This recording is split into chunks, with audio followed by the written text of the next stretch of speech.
Dobrý večer, milí poslucháči Slobodného vysielača Banská Bystrica. Tu je štúdio Bratislava. Hlási sa Peter Zajac Vanka. Pri technike sedí Martin Bavolár. Vítajte, Martin. Dobrý večer. V pohode. A je to relácia Ekonomické rozhovory a naším hosťom dnes je s horúcou témou známy makroekonom Marián Vitkovič. Dobrý večer. Dobrý večer. No a toto sú ekonomické rozhovory číslo 4. Vysielame po štvrtýkrát, každopádne druhý raz z Bratislavy. Úvodom teda poviem, že v tejto relácii máme ambíciu pozývať do redakcie známych ekonómov a ľudí, ktorí majú čo povedať o hospodárstve, o ekonomii, o ekonomike niektorého konkrétneho odboru na Slovensku alebo vo svete. A radi dáme širší priestor, hlavne umožníme pomenovať veci pravým menom a pravdivo, na rozdiel od toho nášho mainstreamového vysielania médií, ktoré však dnes je zaujímavé, budú pravdepodobne až po nás vyprávať o udalosti dňa, možno udalosti roka, ak by sa to dalo tak povedať, a o tomto bude vlastne dnešné ekonomické rozhovory. Ja vždy teda na úvod mám nejakých tých prvých pár myšlienok, takže predovšetkým... ale vidíte, možno to bude dôležité, keď poviem, že dnes vysielam iba tieto ekonomické rozhovory. Trošku sme urobili také menšie premiestnenie a takú menšiu rošádu, ale nebojte sa, neopustím vás vo svojej relácii Ekonomická demokracia. Ja som avizoval, že to bude už potom klub zamestnancov. Na budúci týždeň v stredu v tom čase od 18. to bude. Každopádne, pretože bude predvianočný čas, sám som sa rozhodol, že nebudeme si až tak kaziť náladu nejakým veľmi natvrdo príbehom niektorého nešťastného zamestnanca, ale pretože to bude tesne pred štedrým večerom, tak skúsime niečo jemnejšie. Možno sa ešte vrátim na základe aj týchto informácií z ekonomických rozhovorov trošku k tej ekonomickej demokracii a potom budeme pokračovať ďalej niekde medzi sviatkami alebo po novom roku. Toľko teda aspoň na úvod.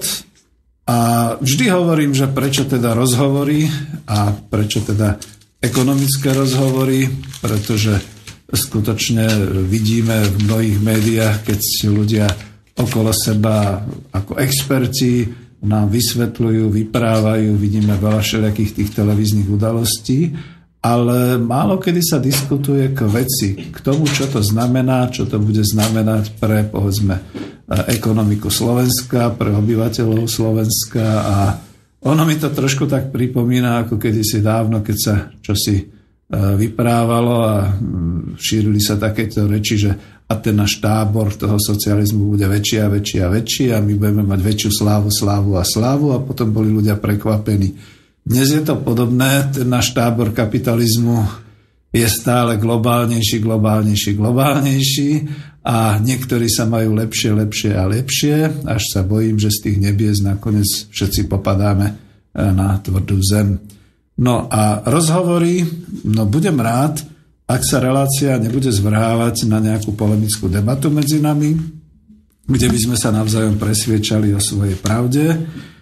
Bude zaujímavé a poučné viac sa dozvedieť o problematike, poodhaliť pozadie, prípadne sa pozrieť pravde do tváre, ako na tom predovšetkým slovenská spoločnosť je, ale aj Európa a ľudská spoločnosť. No a ja takisto prosím aj vás, milí poslucháči, keď budete volať a písať, nezabúdajte, že tu máme vždy hostia, ktorého chceme vyspovedať a dozvedieť sa viac.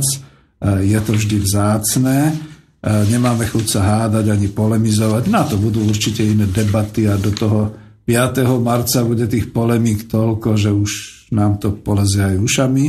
A preto, keď budete telefonovať alebo klásť otázky mailom, pýtajte sa, prípadne môžete, teda nie, že môžete, samozrejme vyjadrite nesúhlas s nejakou témou, ale skúste to nejak tak brať, že chceme čo najviac hovoriť a čo najviac sa dozvedieť. No a ja sám som ekonóm, potlačím v sebe nejaké to nutkanie vkladať do toho svoje myšlienky.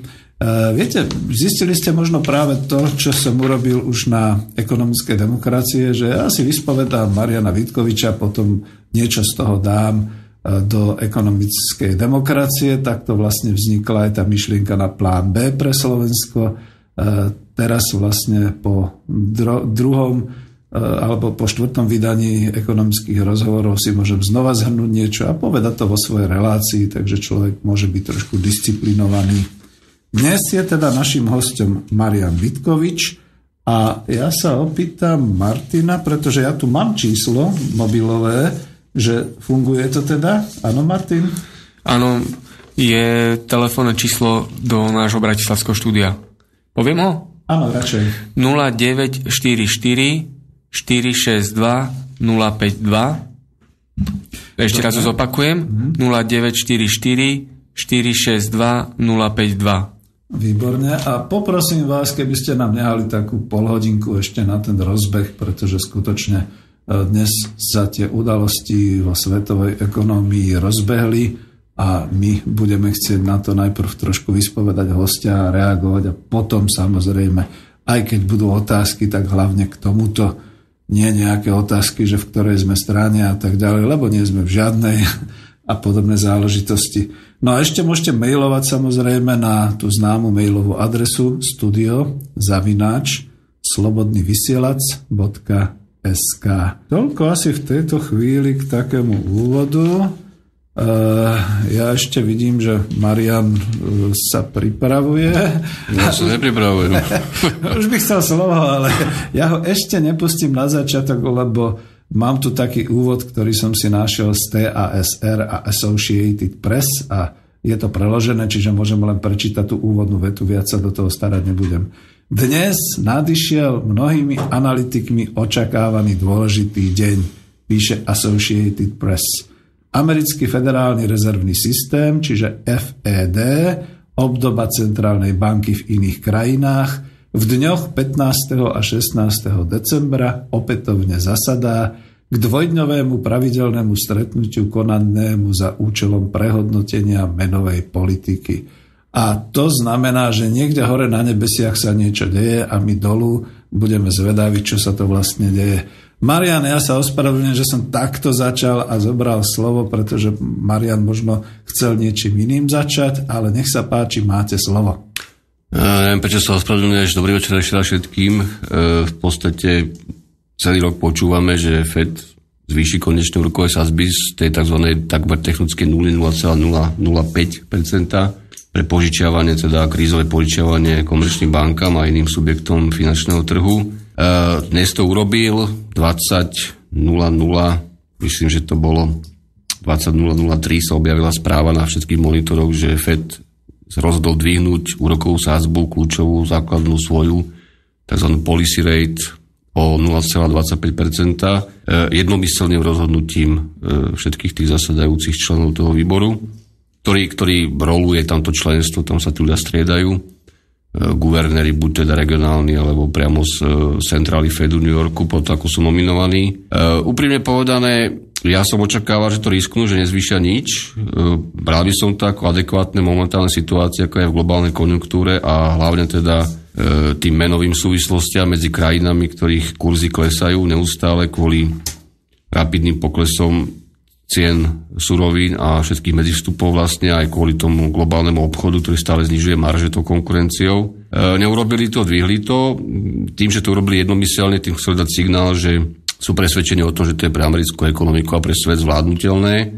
Úprimne si myslím, že možno áno, ale reakcia, ktorú som si overil ešte narýchlo o 25 minút, je asi taká, že kurz eura sa vlastne nepohol voči doláru, čiže je momentálne, ak to ešte platí stále, predpokladám, že hlavnú cca 1,095564 USD za euro. A čo je najkľúčovejšie, burzy, pochopiteľne indexy burz, Standard Poor's, Dow Jones Industrial alebo Nasdaq mierne poskočili, pretože cca 2 hodiny pred tým rozhodovaním vlastne boli na technickej nule a budú povedané trošku vystrašení, čo sa stane. Takže momentálne možno sú niekde okolo 1% narastu, predpokladám podobné sú aj kotácie futures, ale Podstatné je to, čo sa deje s peňazmi, to znamená s trojmesačnými peňazmi, s 10-ročnými peňazmi dlhovými a s 30-ročnými peňazmi. Tam, ak som si všimol dobre včera a dnes, fakticky trhy začali naťahovať výnos o 0,08% pri všetkých tých typoch, teda tých 10-30 ročných.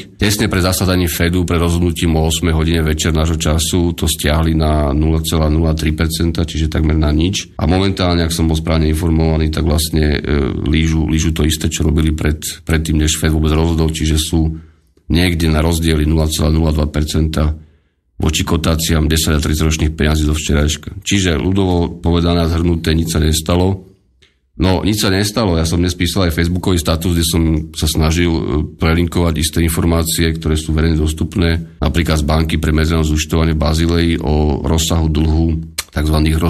Rozvíjajúcich sa ekonomík, čiže emerging markets, špeciálne krajiny toho typu BRIC, po prípade Rusko, Turecko, Malajziu a tak ďalej. A je pravdou, že ich rozsah dlhu, ktorý je denominovaný v amerických dolároch, korporátneho dlhu, pozorňujem, nie štátneho dlhu, sa tento rok dramaticky zvýšil a fakticky on sa zvyšuje už 10 rokov neustále. Čiže bude to mať dopady na tieto štáty, aj toto veľmi mierne a prvé zvýšenie tzv.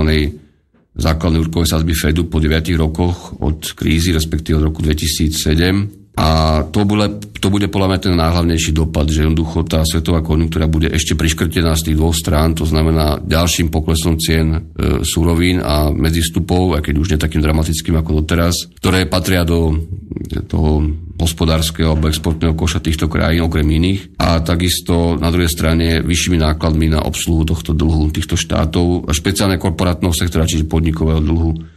Pre americkú ekonomiku to bude znamenať zrejme krách niektorých tzv. Junk bonds, čiže požičiek spoločností, ktoré sú rizikovejšie, niekde okolo 12-13% výnosu. Zrejme tam niektoré už toto zvýšenie dlhu a zdraženie peňazí, aké je veľmi mierne, opakujem ešte raz, aj v Amerike samotnej, nebudú schopné absorbovať. A to už neboli dnes.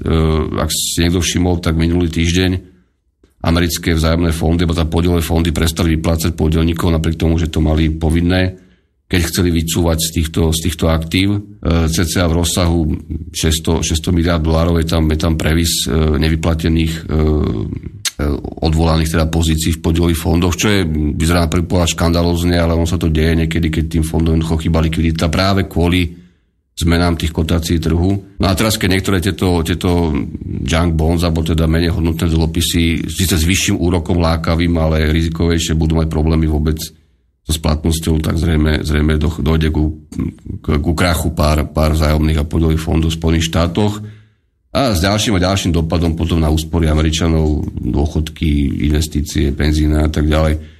Nebude to dramatický dopad, ale nejaký bude. Každopádne trh, ak zatiaľ takto reaguje tú polhodinu, lebo tá polhodina už je dosť času na to, aby niečo ukázal ten trh, aj keď najprv teda ľudovo povedané čumí na tie čísla, mám to rozhodnutie Fedu prvých pár minút, tak zrejme fakticky nikto nechce nič zmeniť. Pokiaľ ide o pomery medzi akciami, viac menej kurzom USD a eura momentálne.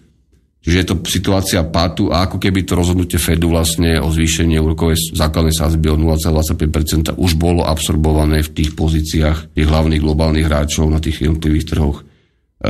Ja som vyzval všetkých poslucháčov aj prostredníctvom či Facebooku, ale myslím, že aj pán Zajac Vánka o tom informoval a koniec konca aj Slobodný vysielač, aby prípadne písali otázky, alebo teda nechali aj tie, čo už v minulosti písali ohľadom niektorých vecí. K tomu sa určite dostanem, ja si to pamätám všetko z hlavy v pohode, ale úprimne povedané, toto dnešné veľké, celý rok očakávané divadlo nakoniec nič zásadného neprináša, pretože trhy ako také sú si vedomé tej slabej globálnej konjunktúry a keby som to mal hodnotiť na škále rozhodnutí 1 až 5, čiže jednotka je výborné rozhodnutie a 5 je teda neostatočná, tak je to taká, z môjho pohľadu taká 3 minus až 4. Fed to nemal urobiť, urobil to. Keby to neurobil, tak samozrejme by pohol akciovými trhami hlavne, pretože tam by nastala trochu mierna panika a neskôr väčšia, že či vôbec ten stav globálnej americkej ekonomiky je taký, ako sa celý rok simuluje. Takže by sa zrejme viaceré akciové tituly, špeciálne na Nasdaqu a tak ďalej, ale v Európe prepadli. Čiže tým by vlastne potvrdil, že tá americká ekonomika nemá tú kondíciu, ako sa tvári. Ja osobne si myslím, že nemá, pretože nárast cien v USA je minimálny, deflácia je fakticky stále hrozbou, podobne v Európe. Sice inflácia zvýšila dneska za celú eurozónu na 0,2%, s tým, že tzv. Core inflation sa vlastne vôbec nedvihla, momentálne ide okolo 0,9. Core inflation znamená už očistené od vplyvu cien ropy a iných viac či menej exogénnych alebo regulovaných položiek energie a tak ďalej, ktoré klesajú, ako vieme, už dlhodobo. Čiže tá situácia aj pre Draghiho a ECB je stále tá istá, nechcem povedať, že mefistetelovská, ale svojím spôsobom áno. Vy určite viete všetci, že ECBčka pred týždňom a pol urobila taký zvláštny krok, že jednak povedal pán Draghi ako vždy, že urobí čokoľvek proti deflácii v eurozóne a na podporu konjunktúry. Zvýšili tzv. Trestnú sadzbu pre úložky bank v ECB z minus 0,20 na minus 0,30%, čo dosť vystrašilo bankový sektor a tie akcie klesli väčšinou. Tým chcel povedať si to, aby tie banky tie peniaze púšťali do ekonomiky na úvery a tak ďalej a po prípade zlacňovali úrokové sadzby, znižovali. To sa bohužiaľ nedieje zatiaľ. Ten európsky nekonsolidovaný bankový kartel je stále taký, aký je.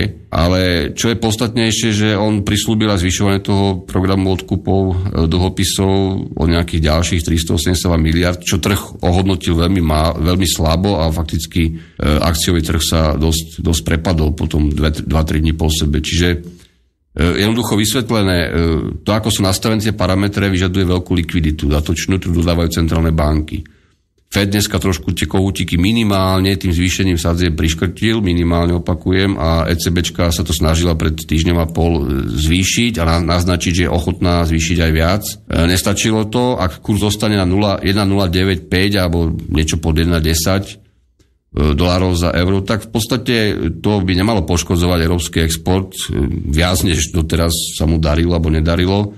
Nakoľko je to hodnota, ktorá, ako ja stále tvrdím a píšem, je na spodnej hranici toho pásma 1,09 až 1,29, ktoré vychádza z prepočtov pozícií aktív a pasív amerických domácností versus európskych domácností a iných sektorov, čiže podnikov, poisťovní, bank a tak ďalej. To je taký agregátny prepočet s dlhodobou výpovednou výpovednou hodnotou. A v podstate nečakám do konca roka žiadne dramatické zmeny v tomto a čo bude na budúci rok, januári, februári, to si ako zatiaľ netrúfam odhadnúť. Predpokladám, že Fed bude v prípadnom ďalšom zvyšovaní úrokových sadzieb z dnešnej úrovne 0,25% veľmi opatrný a že ak to aj by mal budúci rok robiť gradually, alebo postupne, ako oni stále zdôrazňujú, tak to bude skutočne o nič takmer, alebo teda o minimálne hodnoty, ak vôbec. To záleží od vývoja inflácia, ten hovorím, a core inflácia, ten je aj v Spojených štátoch, aj v Európskej únii alebo eurozóne momentálne určite pod hodnotami nejakého zásahu do úrokových sadzieb, zvyšovania. Samozrejme, tam je problém na druhej strane, že sa argumentuje v Spojených štátoch a to bol hlavný dôvod, prečo trhy chceli, aby Fed zvýšil aspoň symbolickú úrokové sadzby, aby potvrdil, že konjunktúra má nejaký ťah, že sa hodnota nezamestnanosti, teda miery nezamestnanosti, respektíve počet zamestnaných a tak ďalej v Spojených štátoch dostali na úrovne, kde podľa ich modelov, tzv. Nájru, čiže prirodzenej, neakcelerujúcej infláciu miery nezamestnanosti, malo nastať takmer automaticky to zvýšenie úrokových sadzieb z tých nulových úrovní. Toto je veľmi diskutabilné, pretože tá štruktúra pracovných miest v Spojených štátoch nie je určite taká, ako bola pred krízou. Navyše, a to sú dáta, ktoré si nájdete na Bureau of Labor Statistics, bls.org, kde sú všetky štatistiky pracovného trhu, cenové a tak ďalej, domácnosti za Spojené štáty, aktuálne hneď ako výjdu a nie sú embargované. Rast miest v USA je slabý naďalej. Myslím, že na ročnej báze je to plus nejakých nominálne možno, že okolo 2%, 2,2%. Za posledný mesiac, november, to bol myslím, že náraz v priemere o 8 centov, sa mi zdá, akože za celú ekonomiku v priemere. Tieto čísla pri tých nízkych úrovniach tej stagnujúcej, bola môj názor stagnujúcej ekonomiky globálne, nemajú veľkú výpovednú hodnotu. O to je to rozhodovanie Fedu potom náročnejšie, samozrejme, alebo ECB. Nechcem to technokraticky preháňať ten význam tohoto všetkého, aj keď som o tom viackrát niečo verejne napísal alebo hovoril. Dnešné rozhodnutie sa dalo očakávať, nie je dramatické, nemalo by viesť ku zvýšeniu úrokových sadzieb ani v eurozóne, ani výraznému v Spojených štátoch, nakoľko ten korporátny sektor nebude schopný tie úrokové sadzby absorbovať ani tie domácnosti. Takže sme tam, kde sme boli pred dnešným dňom a otázka je, čo ďalej. A toto je možno, že potom na dlhšiu debatu ako. Každopádne nás čakajú ďalšie zaujímavé globálne udalosti. Ja som dostal tam aj nejaké odkazy na situáciu Ukrajiny a konkrétne na rokovanie o splatnosti približne 3,6 miliard dolárov amerických ukrajinského dlhu, ktorý je splatný tento rok, konkrétne okolo 3 miliard v nedeľu 20.12. Tento dlh je vlastne dlh Ukrajiny voči Ruskej federácii a určite ste informovaní, možno, že z viac či menej mainstreamových zdrojov, že momentálne sa nič iného nedieje, len sú horúčkovité rokovania, ktoré zastrešujú Nemci konkrétne medzi MMF, Ukrajinou, Ruskom a ďalšími veriteľmi o prípadnom odpustení približne 20% tohto dlhu a o predĺžení splatnosti, pretože je to veľká pálka pre Ukrajinu, ktorá momentálne fakticky zbankrotovaný štát. Čiže čaká sa, myslím, že o tom boli nejaké články, myslím aj na tých menej mainstreamových médiách, že čo sa stane 20. decembra. Každopádne MMF už signalizoval, že je ochotný dokonca zmeniť bezprecedentne pravidlá pre teda komplexné, čo má schválené všetkými členskými štátmi pre prípadnú nejakú ďalšiu úlitbu alebo pomoc teda tomu momentálnemu režimu na Ukrajine, ale ja to vidím ako absolútne blede, pretože tá krajina ide dole kopcom tempom, ktoré môžeme to ňom celé hodiny rozprávať, ale je momentálne nezvládnutelné zrejme. A všetky faktory, ceny surovín, ceny obilia, ktoré sa momentálne prepadli, ukrajinskej múky, teda obilia na múku na $193 za tonu, pričom ešte v marci tohto roka vypisovali svetové médiá o tom, že bude na Ukrajine veľká neuroda, že teda ceny pôjdu hore, dnes je to úplne opačne a Francúzi krmia prasce a krávy nie kukuricou, ale priamo zrnom. Kvôli týmto cenám, tak sa čudujem, že u nás ešte rožky nestojí 1 cent, ale nevadí. Príde po prvý možno. Ale Ukrajina jednoducho nemá čím kryť ani bilanciu obchodnú a už vôbec nefinančnú s tými dlhmi, ktoré má. Tu už sme úplne inde, nie sme pri plyne, ani nie sme pri kadejakých iných potrebách, nepotrebách ukrajinskej ekonomiky. Zima je mierna zatiaľ, takže aspoň nekúria toľko. Ale ten stav Ukrajiny je momentálne katastrofálny. Takže to bude zrejme najbližšie úplne najhorúcejšia téma. Tomu mimochodom aj to dnešné rozhodnutie Fedu nepomôže, pretože tých 0,25% sa nejakým spôsobom, priamo, nepriamo, tak či tak, premietne aj do tej renegociácie toho ukrajinského dlhu. Ak sa toho 20.12. podarí to nejako uhrať do kúta s ďalším predĺžením splatnosti a nejakými garanciami MMF alebo Európskej únie dokonca, tak zase to bude len nabalovanie ďalších a ďalších dlhov, ktoré tam momentálne visia bez akékoľvek vyhliadky na splatenie. A nebudem sa ďalej veľmi rozširovať. Každopádne ja som si overoval pred príchodom sem ešte jedno číslo, ktoré ma dosť šokovalo. Tým sa dostávam ešte k tomu, už teraz nie Grécku a týmto štátom, ktoré majú tie problémy s klasickým PIX formátom, ale momentálny stav Target 2 záväzkov celej eurozóny voči Nemecku, teda voči Bundesbanke formálne, to znamená vzájomného zúčtovania ako keby obchodných tokov a kreditných tokov v rámci eurozóny sa dostal na úroveň 562 miliárd a niečo eur. To číslo bolo aj väčšie už, a vyššie, niekedy v 2011-2012 možno, ale úplne na rovinu je to nárast tento rok o 20%.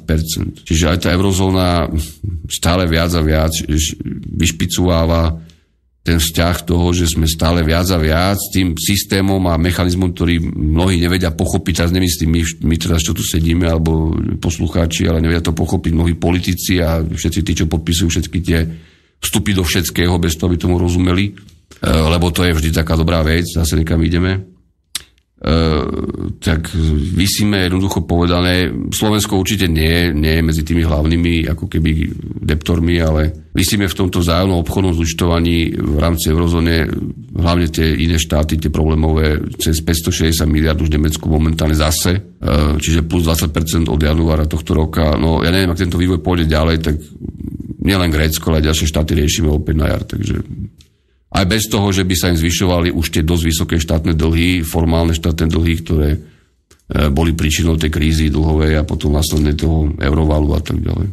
Zatiaľ toľko, čokoľvek, akýmkoľvek spôsobom tie otázky, ak budú nejaké otázky, budú prichádzať, tak ja budem odpovedať, ale hlavne ešte snáď možno, ak dám na chvíľu slovo Petrovi, tak potom by som ešte pár vecí sa vyjadril, ktoré ľudia napísali, tak zrozumiteľne myslím ako.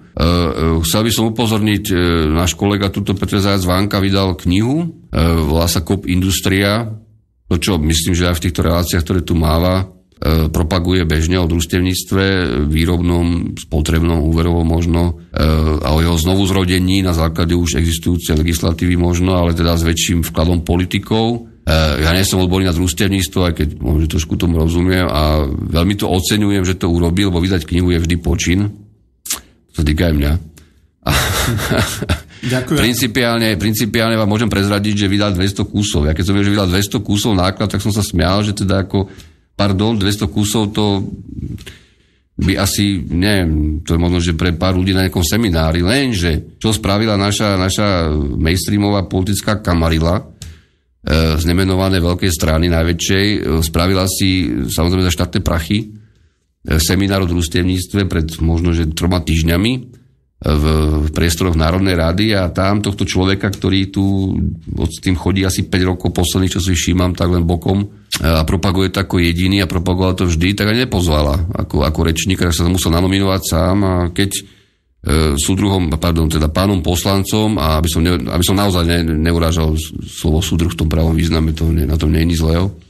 Keď pár poslancom a ministrom a štátnym tajomníkom sa to snažil ako naznačiť, že im to daruje, lebo tam nebude mať elektronickú pokladňu, keď to bude akože predávať, tak niektorí mali problém aj s hotovosťou, že by si to teda eventuálne darom od neho ako prevzdali. Čiže to je tragédia, táto krajina, že niekto vydá konečne po toľkých rokoch niečo, čo má aj veľmi prístupným štýlom, si myslím, pokiaľ som si to prelistoval, čo povedať aj širšej verejnosti. Vydá to s vypätím všetkých síl a snaží sa v takomto, ako on hovorí, klubovom náklade a naša kamarila má problém, ako vôbec akýmkoľvek spôsobom podporiť alebo to aspoň zavolať, teda, aby tiež povedal nejakých 35 súvislých viet tejto problematiky, ktorá na Slovensku naozaj je potrebná. I keď si nemyslím, že rieši všetky ako tie hlavné ekonomické problémy a bude riešiť. To neriešila koniec koncov ani v tzv. Socializme reálnom. Takže gratulujem našim pohlavárom. Alebo po tých voľbách 2016 tam budú asi tí istí viac menej, takže nič sa nezmení. Zatiaľ sa nič nezmení. Kľudne teraz na chvíľku zmlknem a dám ti teraz slovo. Ďakujem, Marián. My sme si už potýkali medzi tým, lebo sme mali zo pár akcií, takže trošku som až onemel, že to takto vlastne si zargumentoval. Každopádne ja sa hlásim hlavne k tomu, že je to už aj na základe tvojich vystúpení v ekonomických rozhovoroch som tam doplnil ten podtitul, či je to plán B pre Slovensko, pretože naozaj potrebujeme začať riešiť, čo bude potom, keď to všetko popadá. Tá kniha to je klubové vydanie, ja sa za to nehambím, kľudne poviem, že je to určené len pre priateľov, priaznivcov a povedzme pre nejakú malú osvetu. Nie je to v žiadnom prípade biznis a ja to ani nepredávam celkom oficiálne. Má to na starosti vydavateľstvo Iris, ktoré ale už zase pre zmenu moc tých kníh nemá a je to skôr záležitosť taká, aby sme na Slovensku začali vnímať, že bude potrebné v prípade, že tá búrka sa odohrá a že teda ten kapitalizmus a tie trhy spadnú, tak budeme musieť niečo na Slovensku robiť. Toľko k tomu, ale ďakujem, pretože to som prekvapený a to ma tak pohľadkalo v tejto chvíli. Ja som chcel iba to, pretože toto nie je relácia, kde by som chcel príliš vystupovať, zhrnúť, že za prvé z tejto veľkej udalosti, ktorá vlastne dnes mala nastať a vlastne aj nastala, sme pochopili my trošku menej v týchto výšinách finančných vzdelaní ľudia, že áno, zdvihli to, ale vlastne sa nič nestalo, to je druhá vec. Tretia vec je, že samozrejme to vyvoláva to zdraženie peňazí, ale nie je to, keď to tak zhrniem, žiadny nejaký bombastický vplyv na konjunktúru, ani americkú, ani svetovú. A pekne si to povedal, že deflácia pokračuje naďalej. V podstate stále je z toho vidno, že tá ekonomika ani americká nemá tú dobrú kondíciu. Ďalej je stagnujúca ekonomika. Keď si prešiel potom na Európsku úniu a na Ukrajinu, to ma až teda zamrazilo, pretože skutočne som bol na Ukrajine aj obchodne činný, že aký je dnes v podstate stav s Ukrajinou, že vlastne už je v krachu, len sa to nejak oficiálne akoby ani nepripúšťalo. A hlavne veľký kamarát Európska únia sa snaží a Medzinárodný fond sa snažia nejakým spôsobom tej Ukrajine pomôcť, kdežto kedysi dávno platilo, že keď je niekto skrachovaný a je niekto neschopný, tak v podstate musí skončiť. To bol ten originál kapitalizmus, o ktorom sme sa ešte my učili v klasickej ekonomii.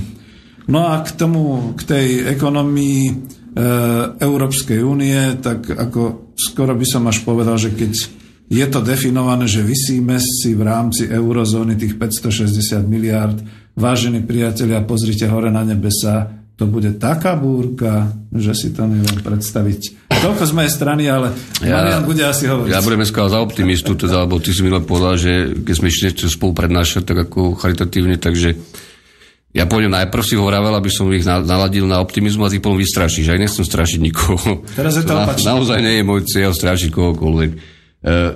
Keď to zhodnotím ten dnešný deň, tak v podstate ostali sme tam, kde sme. To znamená, čumíme do jamy a z tej jamy nás nič nečumí. To je ten základný problém ako toho vzťahu. Všetci to chápu, len jednoducho chýba impuls, lebo impuls sa nemôže vytvoriť z nejakých finančných, ani nie že bublín, ale nejakých hodnôt, ktoré sa naemitujú, aby sa zachránili bilancie, alebo sa presunuli nejakým spôsobom výnosy na čas. Impuls sa dá vytvoriť iba z reálnej ekonomiky. Ak reálna ekonomika skutočne trpí a budem zase sa opakovať, historicky, dá sa povedať, že jedno z najvyšších nerovností príjmov a majetkov hlavne a možnosti vôbec dosahovať nejaký slušný príjem a vyrovnávať šance globálne, a keď to je zastreté tým, že tie krajiny vlastne všetky sú na jednej doske. Hej. Čiže my dnes samozrejme sme ovplyvňovaní Indiou, ako je možno, že Nikaragua svojím spôsobom veľmi nepriamo ovplyvňovaná nami a preto mnohým to ako vyzerá tak, že sa to dá lokalizovať, že môžeme povedať, že ako na tom Európa, ako na tom Amerika, ako na tom Slovensko, ako na tom Estónsko a tak ďalej, no nedá sa to lokalizovať, bohužiaľ. Kvôli niečom inom, tak kvôli voľnému pohybu kapitálu. Všetky ďalšie faktory sa pohybujú menej voľne stále ešte.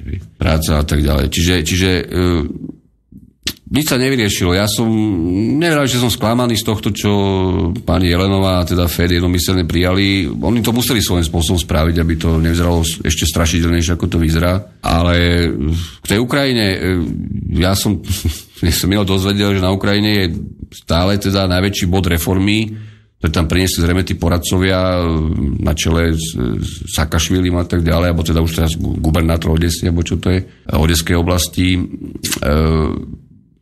350,000 štátnych zamestnancov tam bolo stále nejak pred rokom.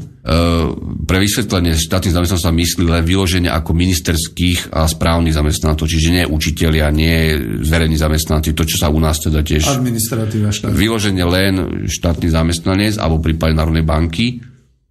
A jediné, čo doteraz vymysleli, je prepušťanie v tomto sektore. To znamená, že napríklad ministerstvo vnútra má sa zbaviť do pol roka 14% pracovných zamestnancov štátnych, čiže 23,000 ľudí, centrálna banka DETO a tak ďalej, s tým, že fakticky ten priemerný plat úradníka sa tam pohybuje na úrovni 2500 až 3000 hrivien, čo je 105 až 127 $. Poslanec Ukrajinskej Dumy, či ak sa to volá, má 6,000 hrivien, tak z toho určite nevyžije, no ale tak simuluje tú činnosť, že z toho vyžije. A prezident má, myslím, že 9,500 hrivien, čiže nejakých, koľko to vychádza potom, ja neviem, $450. Čiže zábava veľká, samozrejme, táto krajina nemôže takto fungovať. Navyše, keď konkurencieschopnosť, z hľadiska konkurencieschopnosti, ona síce môže byť veľmi lacná, určite lacnejšia ako Slovensko, a sú tam aj západné fabriky, spoločnosti globálne, ktoré to využívajú ešte viac ako na Slovensku. To znamená, že keď tu zarába niekto v nejakej montážnej fabrike na kable, ja neviem, 450 €, tak tam zarába 130 možno. A dokonca z Rumunska sa presúvajú fabriky na Ukrajinu, alebo častí výrob, lebo to je ešte lepšie ako v Rumunsku pre nich. A s tým, že Rumúni zvýšili trošku minimálnu mzdu, sa odvážili, a s tým, že teda tí Ukrajinci sú tiež národ tradične ešte technicky snad trocha zdatný, aspoň tí zamestnanci bežní. Ale ten stav, keď zoberiete tie dlhy, čo majú zahraničné, tie vnútorné dlhy, rozsypanú vlastne menu a tak ďalej, je neudržateľný. Čiže podľa môjho názoru táto vláda skončí, Jaceňuková, bez akýchkoľvek diskusí. A jediná úloha, čo teraz musí dať Nemecko, ako teda ten hlavný štajerský kôň Európy, hlavne v politike, teda, keď to starbaví musím povedať, plus teda Európska komisia, Európska únia a MMF k tomu ako taký ten globálny garant. Jediná úloha, čo pred nimi je, ako túto komédiu zahrať. To znamená, že urobiť buď lebo tí ľudia, aj keď ničomu neveria, potrebujú vždy nejaký dojem zmeny. To znamená, že áno, boli zase voľby a máme tu niečo iného teraz. Neviem si to predstaviť. Tá Ukrajina je tak zdecimovaná morálne v podstate z hľadiska akéhokoľvek očakávaní v úvozovkách voči nejakej zmene, že ani neviem, čo by tam voľby vyriešili. Ale každopádne táto garnitúra momentálne, čo tam je, to neustojí. A ten Majdan, IT Majdan, ako sa to počuť, alebo nazývať, tam hrozí reálne, pretože tie sociálne problémy pri úrovniach 100 eur na hlavu štátny úradník s tým, že teda ešte teoreticky ho vyhodia, a to je ešte macher teda v rámci tej oblasti alebo zamestnanosti, hrozia pomerne veľkými problémami. Ja si neviem predstaviť, ako sa tento stav má zmeniť. Takže, lebo ďalšie požičky oni ako neto nedostanú v podstate, pokiaľ nebudú mať plán, ako dostať teraz do 20. decembra a potom následne ešte tieto veci trochu do poriadku, aspoň formálne, a všetky ostatné veci ja nebudem komentovať, čo sa dejú. Ak ste si možno, že niektorí všimli, tak jedna z najväčších zábav, ktorá momentálne prebieha, je vyšetrovanie Julius Meinl, 5.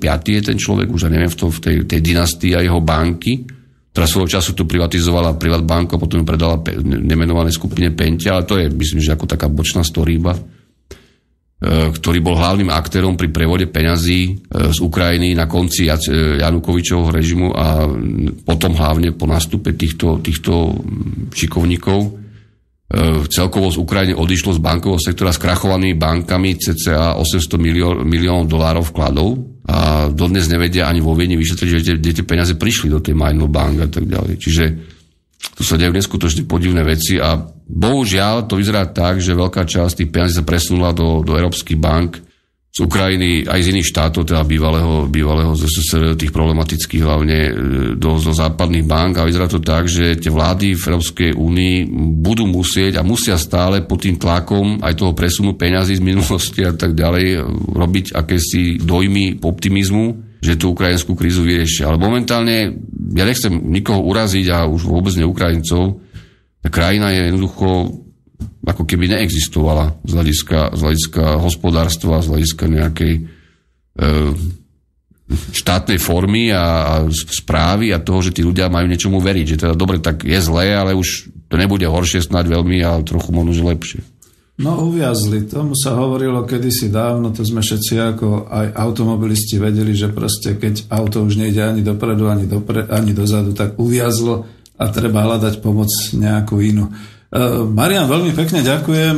Neviem, či to bolo práve optimistické, my si to tu tak dneska nahrávame, ale už máme pomaly 40 minút a teraz rozmýšľam, že buď si dáme pesničku, alebo si dáme aj nejaké už maily a... Áno, prišli nám do štúdia. Len skúsim.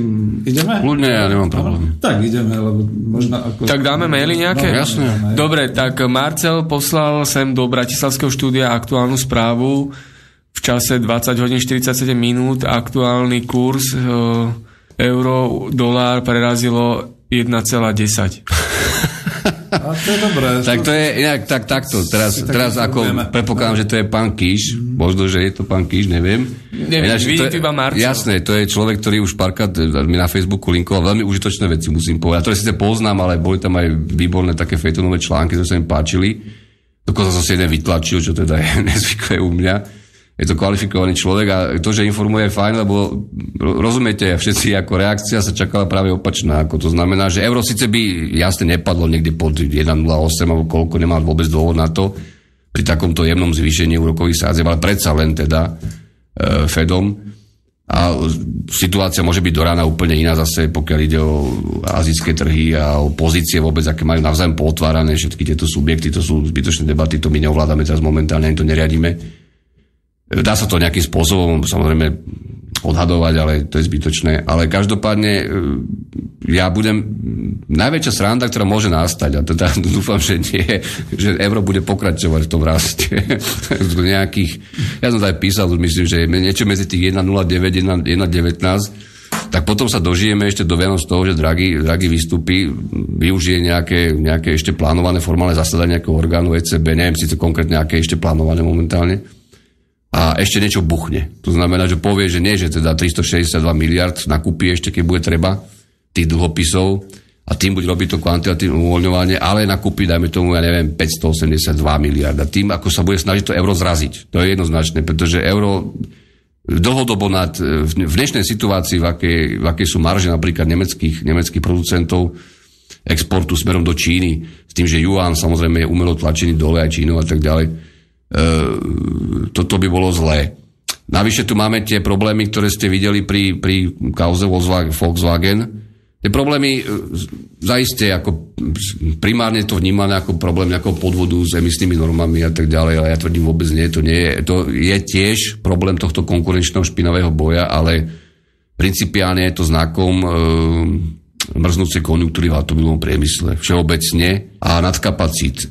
Mám tu výborný článok Brutálne metódy autokoncernov proti dodávateľom v nemčine, sú tu všetky čísla, že ako sa, a to je článok, myslím, že ešte z januára tohto roka, ako sa búchajú tí dodávateľia, ako sa tie marže skopávajú tými finálnymi teda producentami a značkami. Je tam rozpis každého výrobného auta, vlastne všetky náklady, materiálové, pracovné a tak ďalej. V Nemecku teda myslím, ako na centrále spočítané. To znamená, že tie úrovne v jednotlivých štátoch môžu byť rôzne, aj na Slovensku, kde sa niečo montuje a tak ďalej. Finalizuje viac alebo menej. Ale je pravda, že keď Volkswagen konkrétne povedal, to bolo prvé, čo povedali fakticky, keď začali tú krízu trošku riešiť, že celá ich riešenie, okrem toho, že vymenia tie závadné súčiastky, čo nebude podľa ich slov doteraz nič zložitého, a že tie právne spory s tým, že kúpili vlastne najlepšiu právničku z konkurenčného Daimleru, Mercedesu, jednoducho ju preplatili.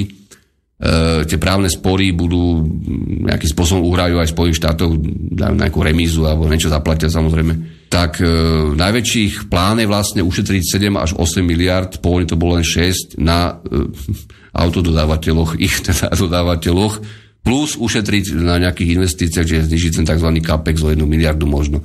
No medzi nami to znamená, že ak sú momentálne marže nebudem tu v tej firmy menovať, nechcem im poškodzovať svoje na burze mnohé. Už sa aj tie akcie mnohé zrúbali medzi tým, viac menej, aj sa zase zdvihli. Ak tie marže sú dneska maximálne niekde okolo 8%, ani to nie.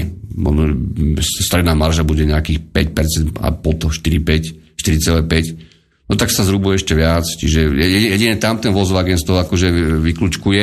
A iný teda, nielen Volkswagen, lebo to sa bude šíriť celým sektorom. A samozrejme, čo sa bude škrtať, to budú poprvé agentúrni zamestnanci, potom to budú zdroje vyjednávania, zrejme nebudú veľmi veselé, teda minimálne v Nemecku, kde je to najdrahšia tá práca, na Slovensku neviem, ako to konkrétne uhrajú. A tak ďalej. No a ak príde k najhoršiemu, tak sa pochopiteľne budú aj znižovať tie smernosti a tak ďalej. Ja dám jeden príklad, ešte ak môžem trošku tak do toho mainstreamu, teraz to trošku poškrapka za ušami, že včera som si otvoril noviny, myslím, že včera, nechcem sa myliť, pondelok včera, na webe, niekedy okolo 10, že čo sa na Slovensku deje, našiel som dve správy.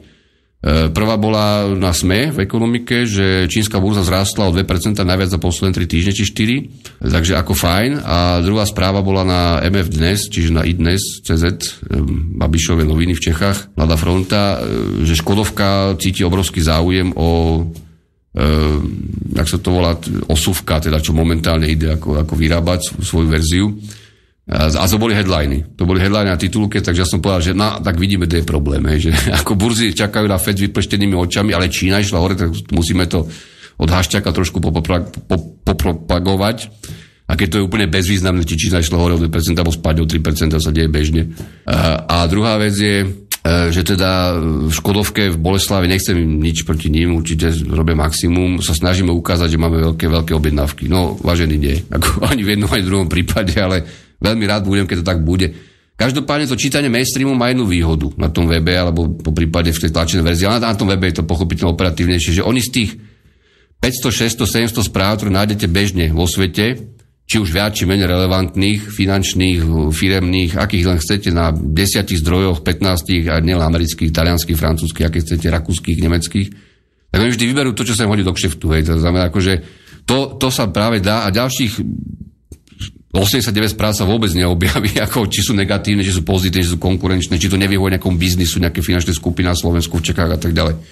Čiže ja sa vždy zabávam na tom, lebo naozaj vždy sme sa smiali, však túto pán Zvanka si to pamätá určite, že ako to fungovalo do roku 89 a špeciálne teda, že predsa len tá informovanosť bola nejakým spôsobom obmedzená určite. A tiež nám išli na nervy nejaké oslavné odie a čo sa písali na prvých stranách. Ale dneska je to oveľa väčšia zábava. Dneska si proste oligarchia robí vyložené nejakú vrednú mienku podľa potreby a hlavne cez biznis teda, samozrejme. No a čo ma najviac fascinuje, sú dve posledné správy, trošku odbočujem, to je súhlas s kúpou slovenských elektrární skupinou Tato a Kšetinský EPH s tým, že pán premiér hovorili, že teda oni tam nejakú opciu uplatnia. Lebo včera sa rokoval, dneska s tým myslím, že vláda súhlasila s týmto modelom. A druhá vec, plán na odkúpenie US Steelu, čiže bývalý VŽ skupinou číneckých železární známeho podnikateľa z Nitry pôvodov Chreneka. Tak ak sme to sem dopracovali po tých rokoch, akože veľkých volaní zahraničných investorov sem, i keď tá privatizácia slovenskej elektrárne bola skutočne škandalózna, to je bez diskusie. Aj to, čo je predchádzalo, hlavne to falšovanie údajov a zvyšovanie dlhu umelé a tak ďalej. To sa dá zdokumentovať dokonca na polícii. Len kto ich zavre, no. Tak principiálne, ak sme sa k tomuto dopracovali, tak mi to tak prípada, že ideme vracame sa v histórii naspäť, len akurát, že to nebude všeudové vlastníctvo, alebo teda štátne, alebo aké chcete, ale bude to naozaj Slovensko, Čechy bude vlastniť, ja neviem, asi 10 ľudí, ktorí sa mimochodom poznali už v roku 89 a predtým teda, takže mňa to neskutočne zabáva. Nebudem to rozvíjať ďalej, len už tá posledná správa s VŽ-tkou ma úplne posadila na zadok, akože, že ako sa k tomu vlastne dostaneme. Veď to vlastne vyzerá tak nejak pozitívne pre tých, čo sú tak trošku československy šmrcnutí, že teda vracajú sa vlastníci československí, akurát sa zabúda na to, že za prvé sú to kapitalisti. To si ja ulejem. Ak dovolíš teraz to musím zastaviť a teraz to poviem do éteru, a keď to chce napísať takú kapitolu v knihe o tom. Krása na plánoch na odkúpenie US Steelu číneckými železárnami skupinou je v tom, že čínecké železárny sa pôvodne sprivatizovali pre tú skupinu, ktorá ich dneska ovláda tým, že sa použili peniaze z VŽ-ky. V roku 96. Takže to je neuveriteľné, akože vlastne niekto použil peniaze, ktoré tam za rezeša unikali ako dinom danom.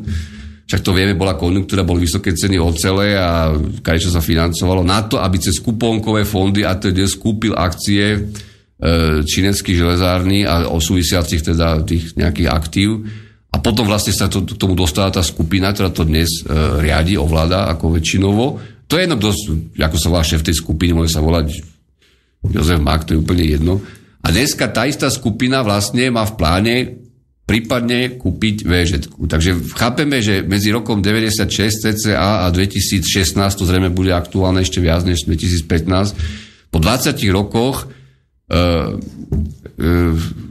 držník kupuje veriteľa a všetko je v poriadku. Až tam sme to dopracovali. To znamená, že naozaj je niečo choré v týchto štátoch, nielen dánskych, ale teraz ma napadla taká tá Klausová veta, že peníze nesmrdí. Ono to naozaj... Ja mám rád ľudí, ktorí stále rozvíjajú všetko, čo je populárne, vrátane Klausa, ktorý začne mať problémy s globálnym oteplovaním. Potom on sa chytí všetkého, no. Nedávno, ja si pamätám, ja som ho videl asi pre rokov naposledy, keď pani Lívia Klausová, polnou Slovenka, bola a ešte asi si ja neviem, nesledujem to, veľvyslankyňou Českej republiky na Slovensku a prechádzal sa pod Slavínom s tým krásnym výhľadom na Bratislavu a presne išiel okolo počiatkovej vily. Takže teda tam ten výhľad trošku ako zabraňuje. Tak sa prechádzali. To bolo, myslím, že to bolo 2014, dokonca okolo 17. novembra sa byda. Ale môže nám to zavolať pán Klaus, ak si pamätá. On sa určite pamätá. Nie, ja som to chcel len kvôli tým peníze nesmrdí, že kam sme to dopracovali. Ale díky veľmi pekne. Napriek tomu, v podstate, keď si takto hovoril, a bolo to v súvislosti od toho dolára a eura, vlastne sme pomerne pozitívne pokračovali v tom našom, že my máme teda o chvíľu 4 automobilky a teda to budeme veľmoc.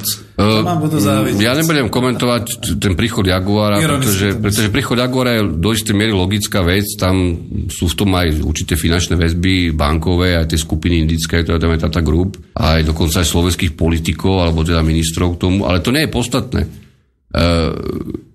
Nemusí to byť zlá vec z hľadiska diversifikácie toho portfólia, čo sa na Slovensku vyrába. A dajme tomu teoreticky, sa vyrába aj iné luxusné u nás, ale teoreticky nejakého toho tlaku regionálneho na tú cenu práce, lenže oni si pomôžu, samozrejme, oni dovezú tých pracovníkov, keď bolo najhoršie.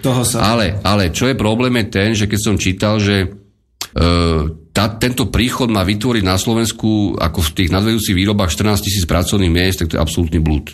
To je totálny blúd a ja by som fakt poprosil ľudí, ktorí sedia na ministerstvách, či to je financí, hospodárstvo, lebo oni sa stále tvária, že tomu rozumie najlepšie a že všetci toto čítajú, tí rôznych materiálov sú hlupáci ako a tak ďalej. Prosím vás, prestaňte s týmito lineárnymi modelmi, lebo to je katastrofa, ak vy si myslíte, že dnes pri čoraz väčšej automatizácii, pri tom, že stále každé euro mzdy je problém pre každého a bude ešte viac, keď má zvýšiť a tak ďalej. Jaguar konkrétne, alebo aj iná firma, čo by prišla z tých automobilov, keby prišiel Fiat, alebo kto, to je úplne jedno.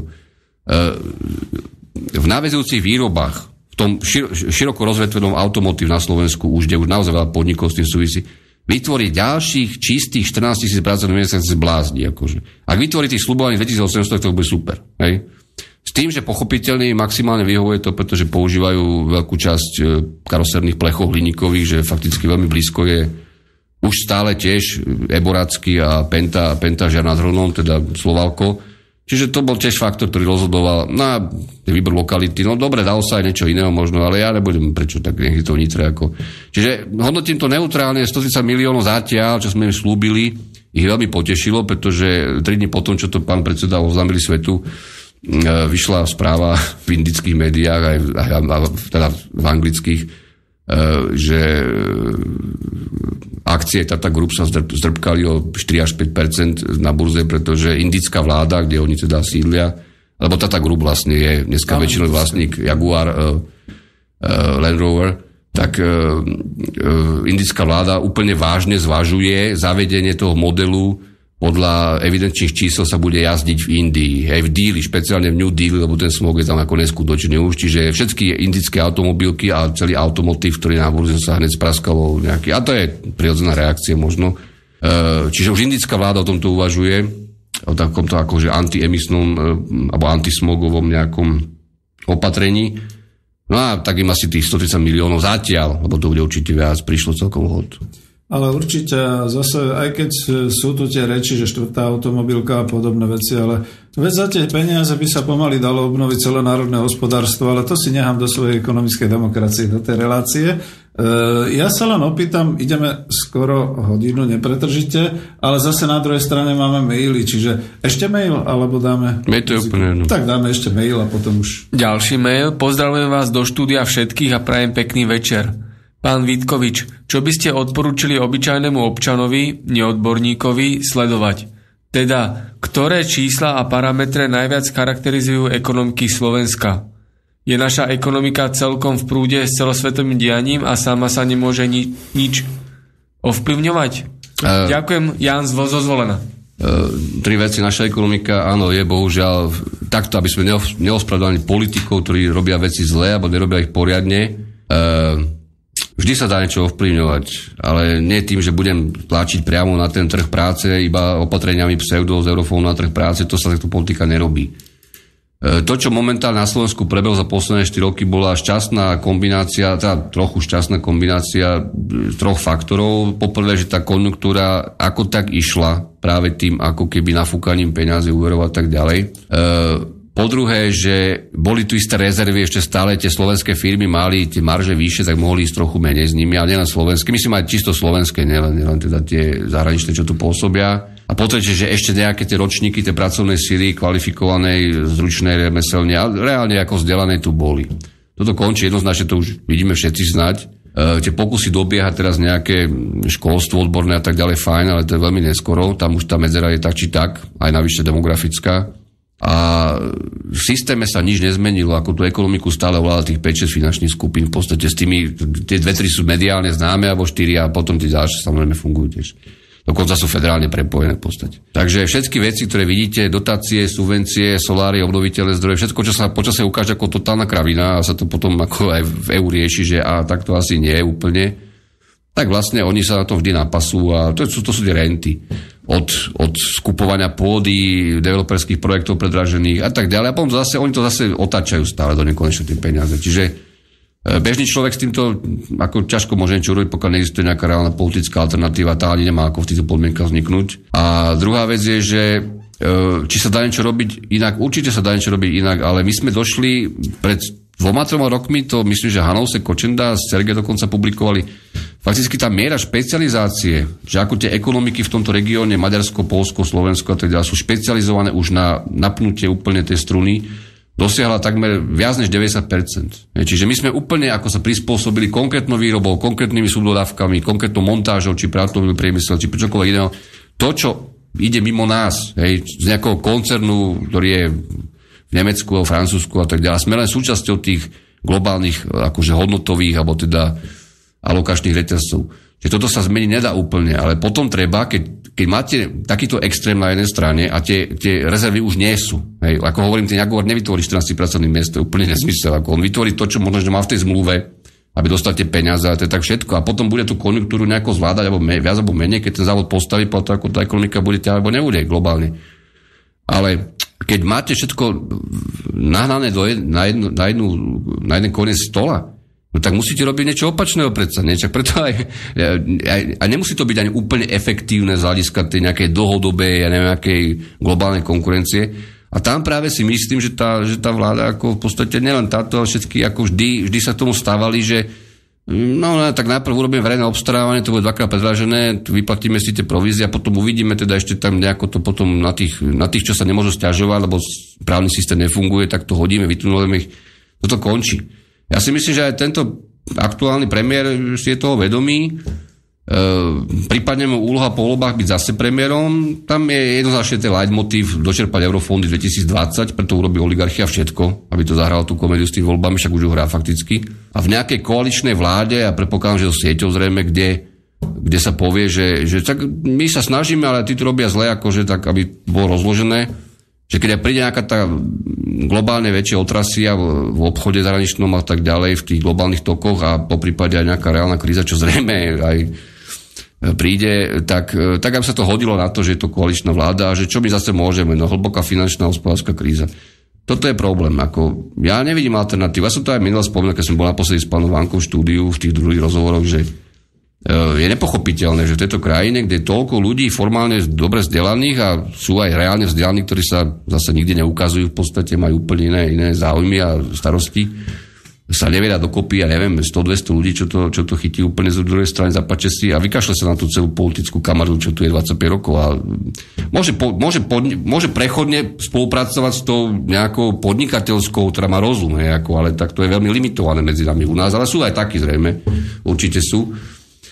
Ale tým sa viac oplatí podporovať terajší stav, jednoznačne, pretože s tým sú zabehnutí, tam majú svoje pozície rozdelené. Mimochodom, napríklad to, čo sa teraz deje s tými slovenskými elektrárňami, ja to poviem otvorene, keby ste urobili teraz inscenáciu také, že televízne pondelky, ako niekedy boli, že ako sme dohodli predaj slovenskej elektrárne od Talianov späť, nie štátu, ale teda nejakému medzičlánku, ktorý to bude vysuciavať podobne ako SPP cez Eustream, zatiaľ kým teda ide ten plyn, teda nejde iba cez Nord Stream. Tak máte perfektnú akože divadelnú hru, ktorú zinscenujete a ja môžem celý scenár napísať, pretože si viem presne predstaviť, že kto si čo všetko vymohol predtým, než pán premiér povedali, že dobre, teda takto to bude. Hej, a keď tlačila jedna strana, druhá strana, a prečo týmto to dáme, a prečo to nezoberieme my, a ako s tým súvisia distribučky, ako ich dostaneme naspäť distribučky od Nemcov a tak ďalej, a tak ďalej, a tak ďalej, k čomu tiež dôjde, ale mimochodom, nechcem nikoho strašiť, a to sa stane, že sa nakoniec ešte aj tie distribučky ZSE a VSE odkúpia od EONu a RWE postupne, lebo tie firmy majú obrovské problémy v Nemecku a to, čo majú na Slovensku a v Poľsku a v Čechách, častočne je fakticky ich najlepšie aktívum, čo zatiaľ majú, tak to bude asi kešovať. Nie zajtra, ale počase. A sa ten cyklus uzavrie energetiky, tak budeme unikátny štát, že energetiku, čo je chrbtová kosť ekonomiky, vždy bude. Nech sú tie energie akékoľvek. My dáme fakticky grupe, nechcem povedať, že mafiánov, ale proste ľudí, ktorí jednoducho ako vieme, ako fungujú a z čoho fungujú to 25 rokov.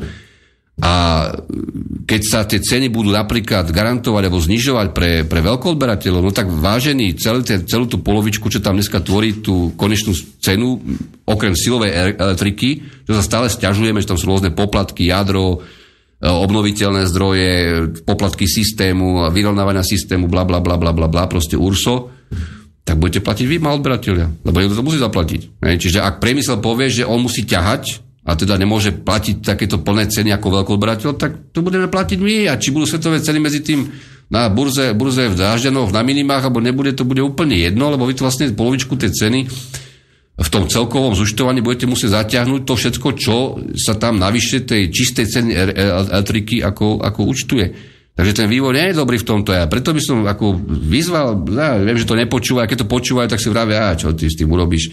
Ale urobíme s tým raz niečo. Takže ja by som vyzval túto našu kamarilu, aby rozmýšľala takto, že ak toto mieni potom niekedy o rok, o 2 hodín na ľudí, tak ako dovidenia. To zase jak ja stále sme s tým končili, že skoncentrované sieťové odvetvia súkromným sektorom monopolným najlepší kandidát na znárodnenie. Takže ako môžeme s tým zase skončiť. Nechcel som ísť až tak ďaleko, pretože naozaj to nie je moja relácia, tomu sa budem venovať v ekonomickej demokracii, ale ono to tak vyzerá, že tá koncentrácia kapitálu a koncentrácia ekonomickej moci v rukách nejakej tej skupiny vlastne povedie k tomu, že potom bude stačiť len zmeniť trošku tú politickú atmosféru a situáciu a nebude problém dať znova Benešové dekréty, pretože tie neboli o znárodnení všeličoho, ale tie boli o znárodnení toho priemyslu, aby sa rozbehol v 45. Chceš ešte? Ja by som predsa len, lebo viem, že ľudia sa čo pýtajú, aby som nevyzeral taký, že tu stále ako rozvíjam nejaké témy, možno neúplne, čo boli slúbené, alebo to samozrejme súvisí s tým, čo tu bude. Predsa by som zhrnul snáď ešte, a dáme fakt tú pesničku už, asi 4 veci. Dnes sa nič nestalo, trhy sa tvária a FED sa tvári, že teda svet ešte v poriadku. Ešte je v poriadku. Ja by som uprevostil, keby tie úroky vôbec nedvíhal, ale to už nech si tu teda riešia. Nebude to mať žiadny dramatický vplyv pri dnešnom nastavení tých vzájomných cien na kurz eura doláru. A tam budú zrejme nejaké pohyby, ale to by musela ECBčka ako prejaviť nejakú aktivitu. Dúfam, že nebude prílišná. A pokiaľ ide o stav veci, ako sú ceny úverov, hypoték a tak ďalej, ja som to aj minulé rozoberal. Poprvé, hypotéky na Slovensku ešte stále sú drahé. Pri dnešnom stave, kedy všetky európske banky, hlavne, ktoré sú na Slovensku, fakticky zarábajú len na hypotékach. Oni nemajú ako zarábať pri týchto nízkych úrokoch na dlhopisoch alebo na aktívnom obchodovaní, volatilných trhoch akcií. Tam zarobia, prerobia, to sa vyrovnáva v podstate. A keď s tým trhom samozrejme algoritmickým obchodovaním manipulujú a tak ďalej. Tak hypotéky to je pre nich zlatý biznis. Čiže ak vám teraz idú kampane a pôjdu vám kampane, už nehovorím o spotrebných úveroch, to je úplná sprostosť, to je jedno, aké sú RPN počítané, to bude vždy ako predražené, že teda berte hypotéky, vlastnejšie už nebudú a zároveň čítate stále, že je tu obrovský realitný dopyt, to znamená, že všetci chcú byty, prosím vás, nerobte to, počkajte si na január, február, marec, ak nemusíte naozaj, ak musíte, no dobre, tak ja vás nebudem odhovárať. Každopádne tie hypotéky všetko nad 1,6, čisté ceny, ako čistých nákladov, vrátane tých podpisov, poplatkov za podpis zmluvy, nezmysleli, čo tam niektorí baví za 500 €, to fakt nepochopím. To akože provízia toho, čo vás privedie z tej druhej banky, no ale to je prípad absurdné. To radšej mu tú províziu vyplatil rovno tomu človeku, nebudem to dávať do toho. Ale OK, ale menšiu teda.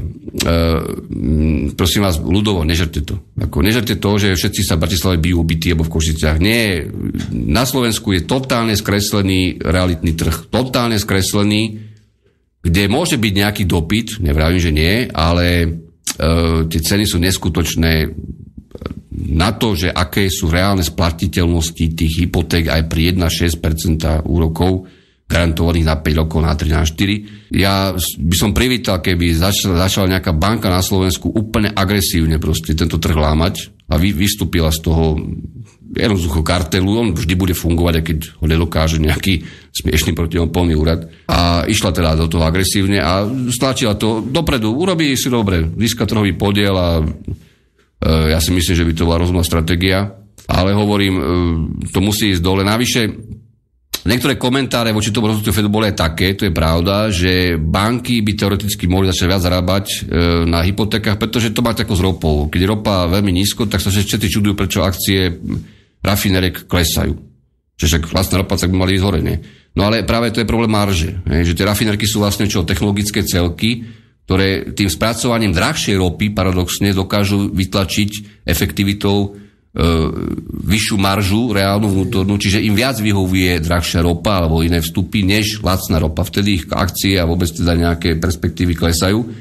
To isté platí pri bankách paradoxne, že keď vám zvýši nejaká centrálna banka, FED alebo ECB úroky, aj keď teda veľmi málo tú základnú sadzbu, tak vlastne banky veľmi rýchlo dokážu a veľmi šikovne urobiť väčšiu maržu z toho rozdielu medzi tým, ako si dokážu požičať do tej centrálnej banky a tým, čo vám reálne na tých hypotékach vrazia. Čiže teoreticky by akože mohli viac zarábať, ale ja teda tvrdím, že európsky trh bankový musí prejsť, ale on prechádza už teraz. Tam sú obrovské prepúšťania, ktoré sa dejú v investičných divíziách a tak ďalej.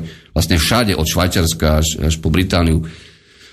V Nemecku Deto, v Deutsche Bank prejde konsolidáciou, prejde fázou zvýšenia efektivity a pochybujem, že si európske banky, ktoré konec na Slovensku všetky sú európske banky, tu prítomné ako dcery, dovolia ísť v tejto situácii nejakým totálne drzým spôsobom hore z úrokmi. Práve naopak predpokladám, že by to mali zraziť a že by to mala byť otázka najbližších 3 mesiacov maximum. Dobre, dáme pesničku. Takže po pesničke budeme pokračovať ďalej. Dnes je to ozaj také, že chceli sme hlavne vedieť o tom Fede a viac menej sme zostali tuším sklamaní, ale všetky tie ostatné témy budeme rozvíjať. Len Marian, ja sa aj rovno priamo opýtam, že je tam dosť veľa tých mailov, ľudia sa pýtajú, je nakoniec dobre, že netelefonujú, ale z tých mailov by sme teda čítali. Alebo chceš niečo hneď? Čítajte len tak agregátne trošku, že ak sa otázky opakujú, aby sme tu zase všetko možno. A tak agregátne, no. Ja odbočím ešte, ja som dostal niekoľkokrát link na článok alebo správu, že pán George Soros predal bankové akcie, všetky predal a skupuje zlato. Aha. To je k tým komentárom, že čo sú zlatom. Ja osobne ako nič proti zlatu nemám, ale fetišizovať zlato v situácii, keď vám nehrozí žiadna, ako sa hovorí odborne, galopujúca inflácia alebo hyperinflácia, je jednoducho nezmysel. A to má vždy svoju hodnotu a vždy bude mať svoju hodnotu samozrejme, ale toto nie je o konštrukcii menových systémov, že prečo zlato a prečo nie zlato. A to, že Soros reálne kľudne toto mohol spraviť, alebo to robí, ja neviem, ja nekonzultujem. Soros urobil v živote jeden veľký deal, keď opinkal Bank of England, vtedy s tou Librovou vojnou a vlastne to tam musel mať nejakého insidera k tomu, aby to takto zahrali, aby zarobil tie ťažké miliardy vtedy v roku 92, tuším, alebo 91, už neviem presne. A to bol vlastne jediný biznis, ktorý reálne ako mega urobil teda. A okrem toho ešte založil, a to si neodpustím povedať, Stredoeurópsku univerzitu v Budapešti, Central European University in Budapest, a keď sa povedete, že koľko ľudí na Slovensku vo vláde, aj v nižších funkciách, za každej vlády teda, hej, teraz nemyslím pravicových takzvaných, alebo vyklošových, akože reformných úvodzovkách, tam študovalo, alebo tam boli na kurze, na doškolováku, tak to by ste žasli aj v dnešnej vláde teda. Čiže on má vplyv, ale to, že George Soros reálne, alebo niekto iný môže skúsiť zlato, a keď dnes je, ja neviem, či momentálne 1072 za uncu dolárov, tak nejak, a nič sa s tým nedeje v podstate veľkého, a ja tvrdím, že pôjde dole, tak či tak, keď bude naozaj ešte jedna poriadna globálna reálna kríza, čo príde, tak on to robí jednoducho z toho dôvodu, že iné trhy, špeciálne akciové, ale aj teda dlhopisové trocha, sú volatilné. Čiže Soros vsádza na zlato ako na, nazveme to hedging, voči volatilite, voči tomu, že vám tie akcie alebo iné iné inštrumenty skáču hore-dole na intradayoch, čiže v rámci jedného dňa niekedy je o 6-7%, čo sú dosť nevydané javy.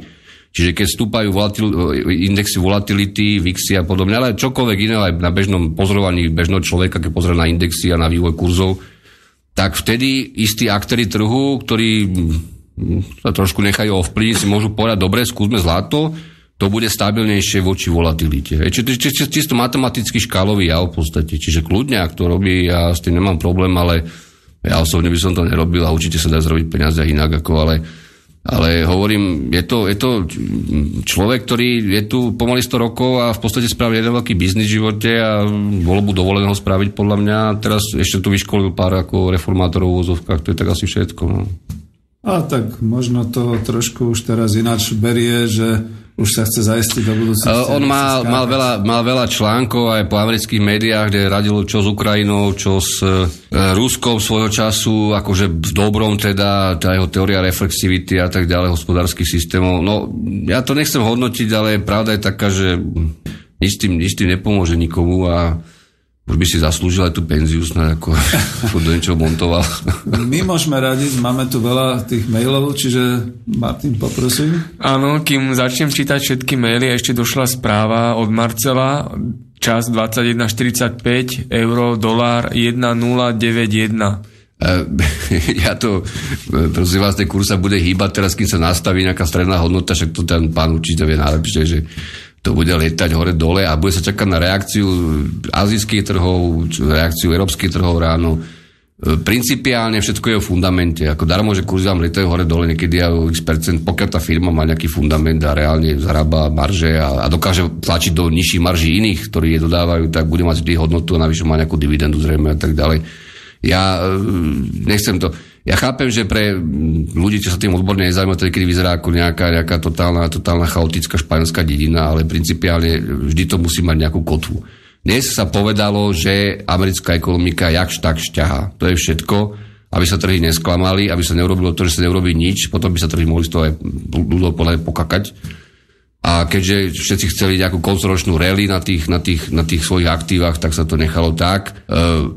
Ja tvrdím, toto nič nerieši, absolútne to nič nerieši, bol to očakávateľný krok, nemal by to viesť ku zdraženiu ničoho v podstate ako zásadne. Budú nejaké presuny medzi aktívami, hovorím, dojde zrejme ku nejaké reakcie Európskej centrálnej banky, nie zajtra hneď, ale tam sú nastavené reálne pomery, to znamená, niečo vám brzdí export, niečo musíte tlačiť dole aj cez centrálnu banku, niečo vám naopak pomáha pri zadlžovaní sveta vlastnou menou, čiže americkým dolárom, hej, to som práve hovoril v súvislosti s tými dlhmi, čo majú tie rôzne štáty v korporátnych dlhopisoch, ktoré sú v amerických dolároch, ktoré zdrážajú teraz pochopiteľne, teda myslím tie ich náklady. Čiže tie veci sa vyrovnávajú, ak nebude rozvíjajúci sa svet kupovať od bohatého sveta, tak zase bude problém, čiže nemôžeme to tlačiť do žiadneho extra mantinelu. A úprimne povedané, tento mainstream trošku aj nudí, lebo viete, že čakáte na niečo a teraz čo, no nič sa dokopy nestane a keď sa niečo aj deje, tak zase o 2 dní sa deje niečo trochu inak. Ja osobne nevidím v tom pre bežného človeka ako nejaký zásadný moment, aj keď hovorím, tie trhy skutočne celý rok pomaly ako v nejakých náboženských mytológiách ten Fed vzývali a stále odhadovali z toho, čo povedala pani Jelenová, ako to povedala, že čo sa asi teda stane. Dneska si potvrdili, že žijú ešte. Bodka. To je dobré. Ďalší mail? Ďalší mail. Peťo píše do nášho štúdia. Pekný večer. Bolo by možné spraviť osobitnú prednášku o bankárskej rodine Rothschild? Ja na toto nie som expert, kľudne. Ale ja naozaj by som sa tomu musel venovať. Ja Rothschildovcov vôbec nesledujem ako rodinu. Budeme plánovať v roku 2016. Ako rodinu. Sú aj iné rodiny veľmi zaujímavé na svete, ktoré majú všade paprče, to ako aj tie také modernejšie, ale pozrite sa, ja som to vravel aj x-krát verejne. Dneska si globálnu ekonomiku doslova plánujú, majú tomu všetky dáta, všetky majetkové pozície globálnych oligarchovia. Vrátane tých lokálnych, ktorí majú tiež započítaných do tých svojich kalkulácií. Čiže to je... Bežný človek je úplne mimo hry. Demokracia, to je absolútna šaškarín, v podstate v tejto forme, myslím, ako takzvaná parlamentná, ako tu zlyhávajú tieto veci. Každému je to jasné, systémy sa zabezpečujú represívne dopredu, aby v prípade, že niečomu dojde, aby sa zasiahli tým strachom. Máme tu konflikt, exportujeme tu vojny, importujeme tu vojny, ťaháme sem migrantov, potom to riešime, akože keď vidíme, že to už je veľa.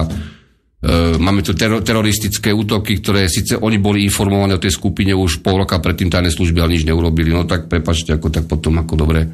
Čiže veľa ľudí už na toto rezignovalo a hovorí si, však to je taká hra, že každý deň sa niečo deje a ľudia sa boja. No tak dobre, fajn. Nechcem byť cynický k tým obeťam, alebo k čomu neriešime. My od roku 2007 nič neriešime, 8 teda, zásadne. A fakticky celých tých 25 rokov, a to nie je kvôli koncu akože reálneho socializmu, to nie je úplne, aké to s tým súvisí, ale nie je to hlavný argument pre mňa už. My sme ten svet jednoducho otvorili totálne a po roku 95, keď sme umožnili voľný pohyb kapitálu cez platobné bilancie centrálnych bank bez zasahovania priamo do toho takzvaného nielen kurzu, ale do tých pozícií vôbec, tých portfóliových investícií a reálnych. My sme vlastne úplne nechali ten kapitál lietať hore dole a robiť si, čo chce. Čiže ak sa vám nepáči, že tuto niekto chce investovať a tá vláda nepribehne na kolenách s tým, že im dá 100 miliónov, fakticky im dá na štvoročné mzdy, celé, no tak oni povedia, dobre, tak ideme druhých akože vydierať. Takže to, s tým, že žiadne dane pochopiteľne neplatia. Takže ja, čo mám ako poradiť bežným ľuďom, ktorí sa živia teda buď zamestnaním, alebo tým, že sú živnostníci, alebo chodia pracovať v zahraničí, alebo čo majú robiť? Majú sa postaviť a protestovať na ulici? Veď každý sa pôjde okolo, vypredá z Teska, zastaví sa, povie, dobre, hovoríš, ahoj. Takže majú sa pekne. Principiálne nie je možné toto zmeniť. Ako som aj minule vravel, nie, že čím horšie, tým lepšie. Jednoducho tu sa tieto hry aj s účasťou centrálnych bank do istej miery musia skončiť tým, že vám ten globálny obchod, ktorý už dneska sa plazí po bruchu, tými cenami prepravy a všetkého a surovín na minimách, že tam proste rúpne, no a to je, potom niekto povie, fajn, tak vy si prajete, aby to takto došlo do tohto stavu chaosu a tých prepadov exponenciálnych. Nie, ja sa to neprajem, ale ako máme tú situáciu, keď navyše ako krajina sme zintegrovaní v kaďakých spolkoch, kde teda tí politici nás dotiahli veľmi rýchlo bez toho, aby to vôbec pochopili, o čom to je, ako máme ako občania s tým niečo robiť. No, tak môžeme o tom debatovať, môžeme robiť prednášky, koľko chcete, ak teda je energia, záujem, ale aj za tejto relácie som veľmi vďačný a som rád, že ich Slobodný vysielač robí bez akýchkoľvek iných komentárov.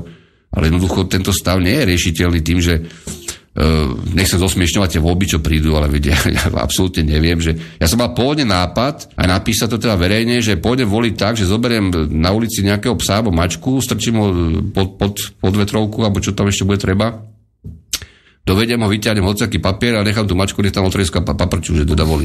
Ale pochopil som, že to nepomôže, pretože máte volebný zákon, že len z počtu hlasov odozdaných platných sa počítajú tie pomery a potom z tých, čo prejdú, teda bez počítaní tých zámerne povytváraných kaďakých ceckov, tam, čo budú mať 0,5% a podobne. Čiže nič nám nepomôže. Máme všetko nastavené tak, a to je ustrážené samozrejme zhora, aby ste sa akože rozhodli. A veľmi som sa pobavil, musím povedať. Keď som bol v rámci kampane do Europarlamentu a videl som tie billboardy po Slovensku nemenovaných politikov stročných z SDKU, čo sa tam nakoniec dostali, Kukan a podobne, že teda toto, tak ja som stále hovoril, ľudia, však vy vlastne ani nič nerobíte, nič nehovoríte, len vravíte, však nás voľte zase. A musíte nás vôbec voliť, akože však nás tam menujte iba, na čo nás volíte zase to sú nejaké peniaze.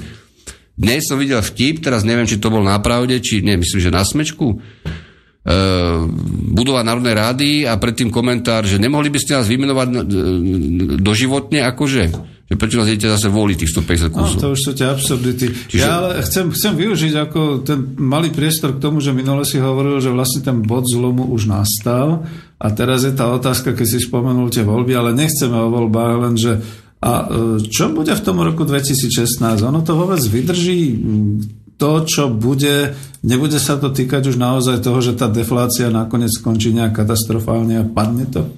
Podľa mňa to jednoznačne padne. Ja neviem, či 2016 padne to podľa mňa a použijem ten termín, lebo som sa rád použil v poslednej dobe, že systém jednoducho imploduje dávno už. Hej. Proste tie finančné, to monetárne pokrytie toho systému a tie reálne procesy nemajú absolútne logiku navzájom. Nie je možné tlačiť tým, že tú menu zase zlacníš, devalvuješ a si postavený na tom, že vyvážaš či suroviny, či poltovary, či niečo. To je monokultúrne. Pardon, zase ti chýbajú peniaze. Jednak z toho, čo tie podniky tvoje dostávajú, pochopiť, ktoré ináč ako podniky, ako keby na voľno, že? A jednak, ja neviem, Austrália má rozpočtové problémy, kadekto má rozpočtové problémy, pretože jednoducho tie príjmy nie sú. Vždy to prichádza počase, to nepríde tak, že zatiaľ niekto vyhlási, že skončili sme teda, lebo takto to vidíme reálne dopredu. Mňa udivuje trochu, a musím to povedať verejne, aj som to už viackrát komentoval, aj dosť tak zbesilo, že vždy sme mali na Slovensku informačnú clonu, vždy. Pri každých voľbách sa robili nejaké podvody a sa robia, ale to, čo sa deje v poslednej dobe, je šialenstvo. Akože, čo sa tu píše v tejto krajine, s akým účelom, že teda odpalíme toho, lebo tam má nejaké CTčka, potom neodpalíme ďalších 100 iných, ale to je úplne jedno. Ale to mi nevadí, nech sa podpalujú. Len čo sa robí v tom obraze, akože ako ten globálny svet vyzerá, alebo teda ten náš blízky. A to za tú situácie, keď vlastne sa blíži skutočne tá navyše tu vzniká strašný paradox. Spústa ľudí už predsa ovláda jazyky. To je jedno, či lepšie, horšie, jednoducho ich ovláda, pracuje v zahraničí, chodí hore, doma sa učia, aj niečo vedia aj z iných jazykov, ako preniesť. Nie je problém čokoľvek čítať, aj na webe a zadarmo teda. A principiálne ten západný mainstream, ktorý je tiež ako smiešný niekedy, vždy bude nejako smiešný, hlavne v tej vnútornej politike, on vždy tiež hrá nejaké hry trochu, a keď také sofistikovanejšie, tak predsa on tieto veci, ktoré sú podstatné, či v ekonomike, on ich bežne uverejňuje, teda ne všetky, ale teda aspoň, tak ja sa pýtam, že komu toto slúži, ako tá rezervácia informačná sa tu vytvorila, že všetko je v poriadku, chránime všetko je v poriadku, no síce potom zistíme, že nič nie je v poriadku, ale chránime všetko. Tak ako ja nemám problém s akokoľvek, možno že aj prehnanými postojmi k rôznym témam, Ale poprosil by som, a to som už hovoril tiež, aby tie informácie boli aspoň neutrálne komplexné. Nie, že bude niekto písať komentár, že toto skončí tak, alebo onak, ale jednoducho to, čo sa tu deje, je to, hovorím, to, čo tu bolo od roku 89, proti tomu otvorená spoločnosť, ako aspoň vtedy sa aspoň niečo uvedomovalo. Za to sme tu v Slobodnom vysielači, že v podstate veľmi môžeme otvorene hovoriť, ale prepáč, Marián, že lebo už sú tu ďalšie maily a vlastne my to potom už prestaneme stíhať asi. Tak hneď prečítam ďalší mail. Dobrý večer, ďakujem pánovi Vítkovičovi za jeho čas a rád by som sa opýtal. V prípade ďalšieho veľkého krachu, aké očakávate dopady na zamestnanosť u nás a aké vo väčších ekonomikách USA, Veľká Británia, Nemecko a podobne? Predpokladám, že si stojíte za tým, že veľkostný efekt zohráva dôležitú úlohu? Myslíte si, že sa začne svet naplno deglobalizovať? A nezačalo sa to už v obmedzenej miere teraz? A čo to bude znamenať pre väčšie a čo pre menšie ekonomiky? Len pre pobavenie. Kedy už konečne skrachujú Spojené štáty americké? Počúvame a čítame to od kadekoho a kdekoho a stále nič. Ani v stávkových kancelách na to nie je vysoký kurz. Ďakujem veľmi pekne a prajem všetko dobré. To bolo viac otázok odrazu. Neviem, 3 otázky v jednej. Ja som mal teraz takú malú prezentáciu v sobotu, na to je na videu, ja neviem. Aj túto s pánom Vánkom konec koncov otázke dohod TTIP. A paradoxná vec, všetky tie optimistické odhady z tých dohôd, tie, čo sa stále premielajú, že ako to bude mať vplyv, aké to ľudia nerozumejú, akože s čím nesúhlasím teda, lebo tie dohody nebudú mať dobrý vplyv určite, pochádzajú vlastne z jedného Európskou komisiou objednaného paklu prác, Fallmeier, Eichele a tak ďalej. A tam pre Slovensko akože veľmi optimisticky dlhodobo, že by z toho bol prínos, a teraz nepamätám presne, možno, že plus 2,26% HDP, ale hovorím to dlhodobo, to nemyslím ročný nárast, alebo čo. S tým, že ten obchod medzi USA a Európskou úniou predstavuje tých 43% cca toho celkového globálneho obchodu. Ale čo chcem povedať, tam je jedna veľmi zábavná súvislosť, že najnovšie vyšla na CECIFE štúdia práve od Fabelmajera a tak ďalej, kde, to je Nemec, kde on píše, že preto sa nemôže ešte úplne prejaviť tá globálna konkurencia neobmedzená na tých spotrebiteľských efektoch blahobytných, to znamená väčšom výbere a nižších cenách po prípade, hej, ale tie nižšie ceny, to je paradoxná vec, je to väčšinou globálne za nižšie ceny práce, ako kompenzuje dlhodobo. Pretože niektoré väčšie ekonomiky, tam ten pán zrejme aj informovane mierí, ešte stále vedia dosahovať úspory z rozsahu. Čiže aby sme mohli ten svet úplne splanírovať, ako úplne flat, mali by sme nejakým spôsobom v tých väčších ekonomikách, tým myslia vlastne Nemecko zrejme, lebo to je typická v Európskej únii najväčšia ekonomika, zobrať im tie úspory z rozsahu. Tak preboha, viete čo, ja študujem ekológiu 30 rokov, ale ja som ešte, ako nič proti Fabelmajerovi, ale keď ekonomická veda, vysoko sofistikovaná, vedie k takýmto idiotským záverom, že Nemci by si mali rozpustiť vnútroodvetvové a medziodvetvové komplementarity a veľkostné efekty, preto aby sa stali úplne splanírovaní voči rovnakým veľkostným jednotkám, napríklad na Slovensku, v Taliansku, alebo neviem, v Španielsku, ktoré sú možno, že menej efektívnostné v tom istom odvetví, myslím, tak potom Fabelmajer ako naozaj teda to ako jeden. No. Čiže títo blázni už došli nakoniec, podľa mňa. Mám tu jednu vec, ktorú teraz nebudem rozoberať, nechám sa na budúce, to je veľmi dôležitá vec a vyšla naozaj prevčerom a treba to aj prebásniť, ale ten pán sa pýtal veľmi dobre v tom zmysle, že áno, ešte stále nie sme vyrovnaní šancami, ani keď sme v jednej menovej únii, ani keď sme akože mali konvergovať faktorovými cenami, mzdami a tak ďalej. To mimochodom nikdy nebude úplne skonvergované, to je hlúposť. Navyše Európska únia nemá jednotný sociálny systém poistenia. Už dnes sa to prepočítalo mimochodom a sa zistuje, že by to aj mohlo fungovať, ale zase by to zaplatili prechodne, samozrejme Nemci, Holandiania, Rakúšania trochu. Slovensko bolo viac menej na nule v tom systéme miernym beneficientom, ale to je jedno, to sú modely. Ale každopádne, ak dojde k tomu krachu, nedaj Bože, reálnemu, tak potom áno, menšie ekonomiky budú opticky aj teda pomerovo postihnuté viac. Pretože tie väčšie dokážu, aký to robia ťarbavo, kaďakými pseudoopatreniami narýchlo, nemyslím šrotovné zrovna, ale aj niečo systematickejšie, dokážu ten vnútorný trh vlastný ešte v rámci tých integračných zoskupení a tie veľkostné efekty, ktoré im teraz Fabelmajer chce zobrať, paradoxne využiť. Čiže áno, to je pravda. Druhá vec. Pre mňa je záhadou jedna záležitosť. Prečo Európska únia?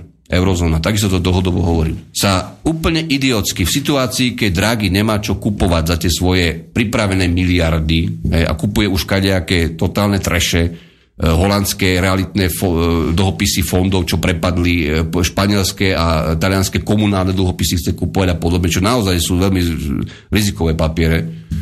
Prečo my stále tu šetríme do alelují, doslova, ľudí kopeme stále zvyšujúcimi sa odvodmi, konsolidujeme, automaticky sa zvyšujúcimi podľa minimálnej mzdy a to zvyšujeme. To je absurdná vyhadovávacia taktika. Ja nie som akože dlhový Keynesovec, alebo Keynesianec, ale toto je blbosť. Teraz nedávno vyšla Blanchardová práca s pár ľuďmi, ktorí hovoria preboha, veď tomuto celému, Blanchard je bývalý hlavný ekonom MMF, ktorý odstúpil nedávno, a kvalifikovaný ekonom, tomuto celému nič nepomôže rozhodne. Jedine, že urobia čistý fiškálny stimul, ale bez hľadiska efektívnosti. To znamená, že Nemecko nepovie, že pustíme vám nejaké peniažky cez nejakú vašu eurofondovú oligarchiu, keď nás budete poslúchať a potom si spravíme Nord Stream. Ja vás odžubeme tak či tak. Nie. Tam ide vyložené o to, že oni by mali doslova do písmena robiť verejné výdavky. V situácii, keď Nemci píšu, včera to čítam niekde na fáze, že stávajú momentálne 250,000 bytových jednotiek ročne v priemere. To je nič. Československo niekedy stávalo, ale jasné v inej situácii demografickej. Celé Nemecko stavia 250,000 bytových jednotiek ročne. A potrebujú postaviť, lebo už im chýbajú byty. Nielen kvôli imigrantom, ale všeobecne. Kvôli obnove bytového fondu. Aj pri slabej demografii. Potrebujú postaviť minimálne 370,000 bytových jednotiek. No tak keď im to ich 5-6 odborných ústavov vypočíta, zdokumentuje aj finančne, že je to teda realizovateľné aj s prispením bundu, krajín a tak ďalej.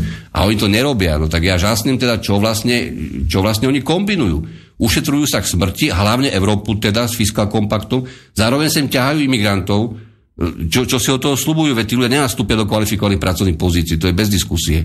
A ten trh tej lacnej práce už je tak či tak ako totálne napätý, aj v USA konec koncu. Čiže ja sa pýtam, čo tu vlastne robíme? Európsku úniu skutočne vedú idioti, ako to bez akýkoľvek diskusie, pretože tieto veci nepíšem ja ich nepočítam, ja to nemám kapacity, aby som stále to niečo modeloval, nejaké najnovšie dáta, čo vypluje Eurostat, ale píšu to ľudia, ktorí majú autoritu vo svete. To nie sú hlupáci, ktorí majú nejaký akože menšinový názor. Sú to mainstreamoví ľudia v podstate. Takže ja sa pýtam, čo my tu riešime? Čo je cieľom tohto cirkusu? Akože úplne tú populáciu Európy ako nejak dokopať k totálnej, jak sa povedať, poslušnosti, to je také prehnané, ale akože návyku na nízke mzdy, vysoké odvody, držanie huby, alebo čo je cieľom tohto cirkusu? Mne toto uniká.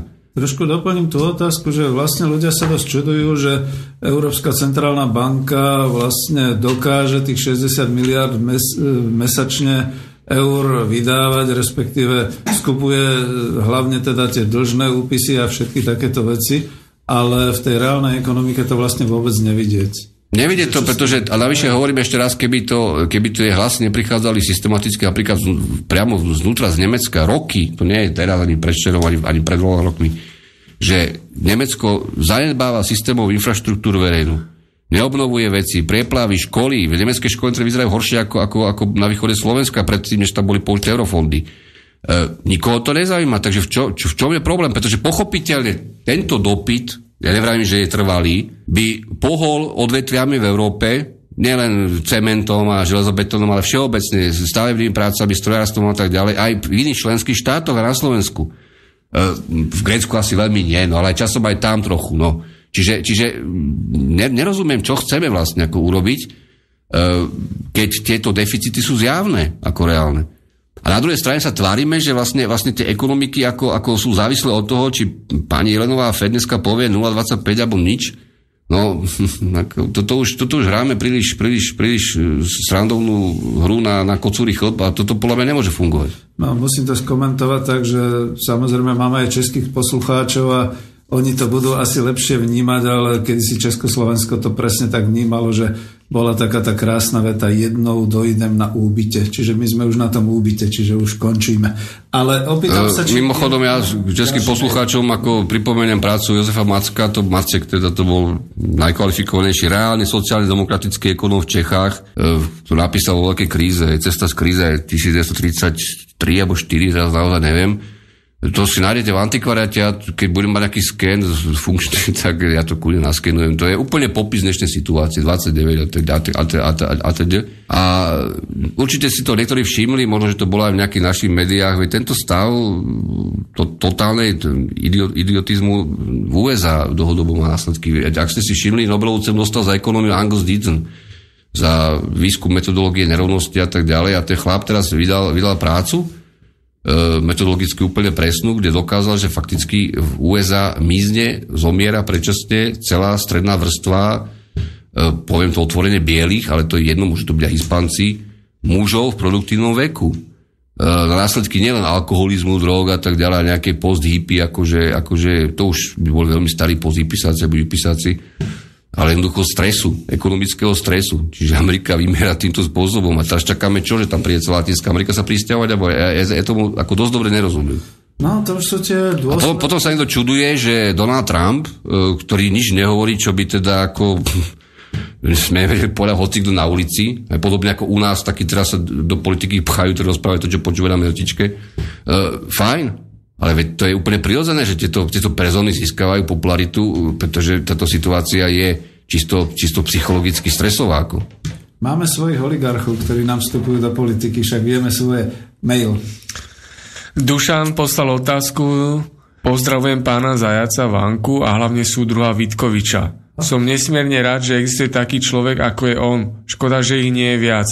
Nemám otázku, len chcem popriať, nech sa mu darí. Sledujem jeho všetky dostupné nahrávky, video, audio, to je fuk, je mi doplaču, ako tento globálny kapitalizmus vykoristuje väčšinu ľudí na planete. Mám sen o postkapitalistickej socialistickej spoločnosti, aj keď mám iba 24 rokov. Ale nechcem žiť v takom systéme, aký je tu. Česť a prajem pekný večer. Ďakujeme. Tak to bola pochvala. Súdruhovi, takto... Ježiš Kristus bol určite prvý revolucionár komunista na svete, ja nemám problém so slovením súdruh.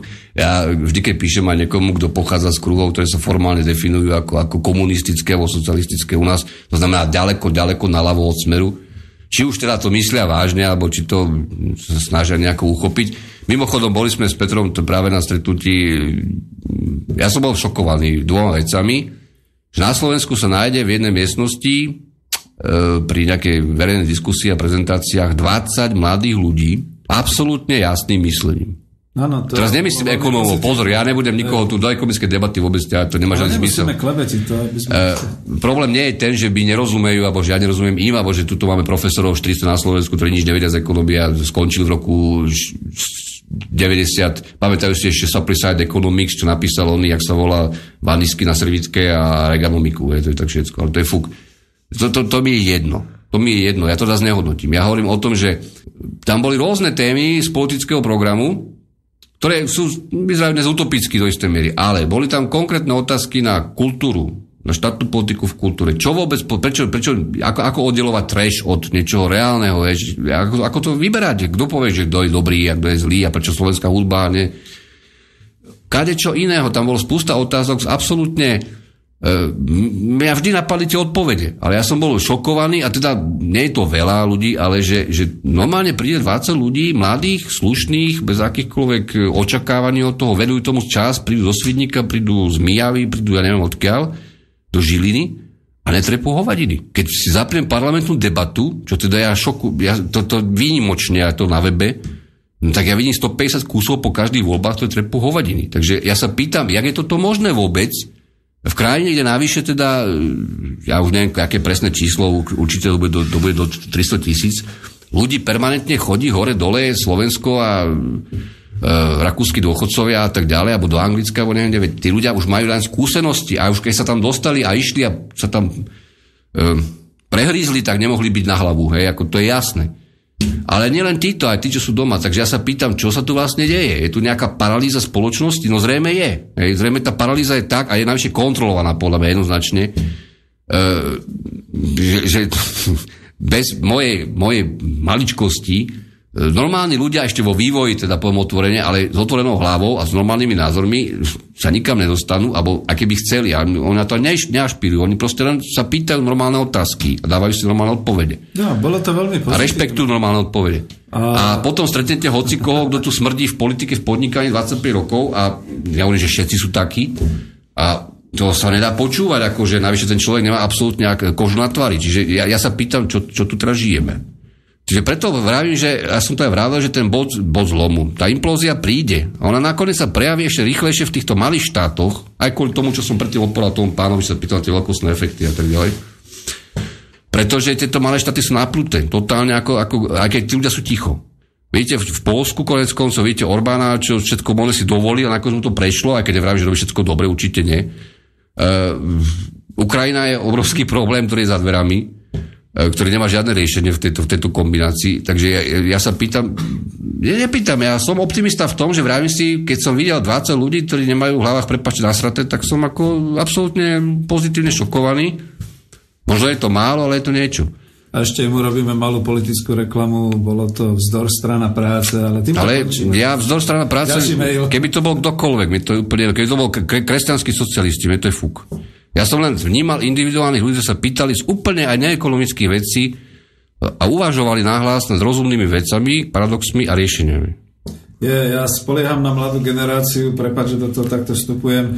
Posledný z tých nejakých otázok na ekonomickej demokracii, jednej z tých relácií bolo, že či vlastne môžem dôverovať mladým ľuďom. Samozrejme, lebo za prvé sú to naše deti, za druhé pomaly už aj naši vnúci a tí ľudia ešte skutočne vďaka nám majú pomerne zdravé myslenie a oni vidia, rozhliadajú sa okolo a chodia po svete. To znamená, nejaký náš mainstream ich neoblbne. A dajme ďalší mail. Dobrý večer, pán Vanka sa pravidelne vyjadruje v tom zmysle, že sa musíme pripraviť na veľké problémy, ktoré nastanú po páde globálnej ekonomiky. Že tento stav je neudržateľný. Pán Vitkovič, máte rovnaký názor? Keby ste mali byť čo najoptimistickejší, tak dokedy? V prípade, že politici a ekonomovia budú pokračovať v tom, čo robia. Dokedy tento ekonomický globálny systém vydrží? Čo aby sme polemizovali? Ja nechcem robiť žiadne, viete, že teraz povie presne, čo sa stane, to vám ten kapitál mu zahrá, čo chcete, akú komédiu ešte chvíľu. Dokonca poviem odvážnu tézu. Ja som presvedčený, a to vyplýva z povahy peňaze menových systémov, z povahy toho, koľko dnes majú tie hlavné globálne korporácie vlastne voľného kešu. Z tých ziskov ešte minulých. Tie zisky už teraz samozrejme klesajú, ale stále sú obrovské a celá tá ekonomika globálne zmonopolizovaná, zoligopolizovaná. Čo paradoxne ich požiera navzájom, ale to neviem, či to došlo a dobre. Principiálne oni dokonca sú schopní a ochotní, a to aj robia. Aj integrovaní, alebo teda koordinovať v rámci tých integračných celkov, aj globálne, aj lokálne, teda v tých štátoch jednotlivých, ešte akože kvázi národných, a keď už to je suverenity naozaj minimum. Dokonca hádzať nejaké kosti.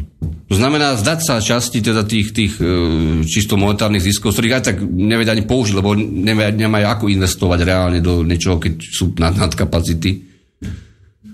A jednoducho hrať tú komédiu, že tie jednotlivé parametre ekonomiky nafúkovať umelo mimo efektívnej alokácie a tak ďalej a tým ľuďom robiť, teraz nechcem povedať rovno, že balíčky, ale všetci vieme, o čo ide samozrejme, sprostredkovanie cez tú politiku a tak ďalej. Oni sú to schopní robiť. Na to majú určité rezervy. Jednoznačne, pretože uprednostňujú status quo s vybudovanou represiou preventívnou predtým, aby sa im to zrutilo celé na tú šišku a potom jednoducho budú presne ako v 45. tuto, alebo ja neviem, proste budú znárodnení, koniec, dovidenia. A neutečú nikam, pretože vo svete všade sú dostihnutelní. A keď si kúpia v Brazílii nejaký plážový pozemok, kde budú mať súkromnú armádu a jety, no tak, viete, tam tých SBS-károv brazilských tiež napadne, že počúvaj, prečo máš ty platiť každý mesiac $1,000 akože, čo je super biznis, super peniaz pre mňa, keď ťa môžem rovno zastrieť, robiť to všetko naraz. Takže ako... No, to je ten problém, tam nie je riešenia. Pozor, ak si niekto myslí, že nejaké Belize, fyzicky myslím, alebo Kostarika, alebo hocičo iného vo svete je nejaký totálny azyl, tak to je úplný blb. Potom oni to vedia. Že pre nich je najlepšia situácia udržať status quo za cenu tejto politické maškarady, aj keby, aj to aj robia, v istom zmysle, aj keď skôr tak ako, komediálne, a cez tú politiku sprostredkovanie, cez tie balíčky a tak ďalej, aj keby mali čo si pustiť, akože. Bohužiaľ, Slovensko ešte natoľko praštené, keď to mám takto povedať, že fakticky celé tieto konsolidácie a potom rozdávanie platíme furt my. Čiže platíme dane, platíme DPAčky, platíme odvody a tak ďalej. A naozaj už podľa môjho názoru sme na hrane v tomto. Ja mám veľké obavy o vývoj po marci 2016. Mi je úplne jedno, ako to ale bude vyzerať. Úplne jedno. Všetky tie numerá, čo tam vysedávajú v parlamente, alebo sa tam tlačia, poznám XY z nich, aj z politikov. Ja neviem, čo títo ľudia chcú ako znovu nakombinovať. Keď najvyššie ten globálny krach naozaj hrozí. Čiže kto bude pripravený teraz? Otázka, kto bude pripravený? Otázka vôbec dneska nie je o tom, že či sa to bude volať ja neviem ako. Otázka je, kto bude pripravený.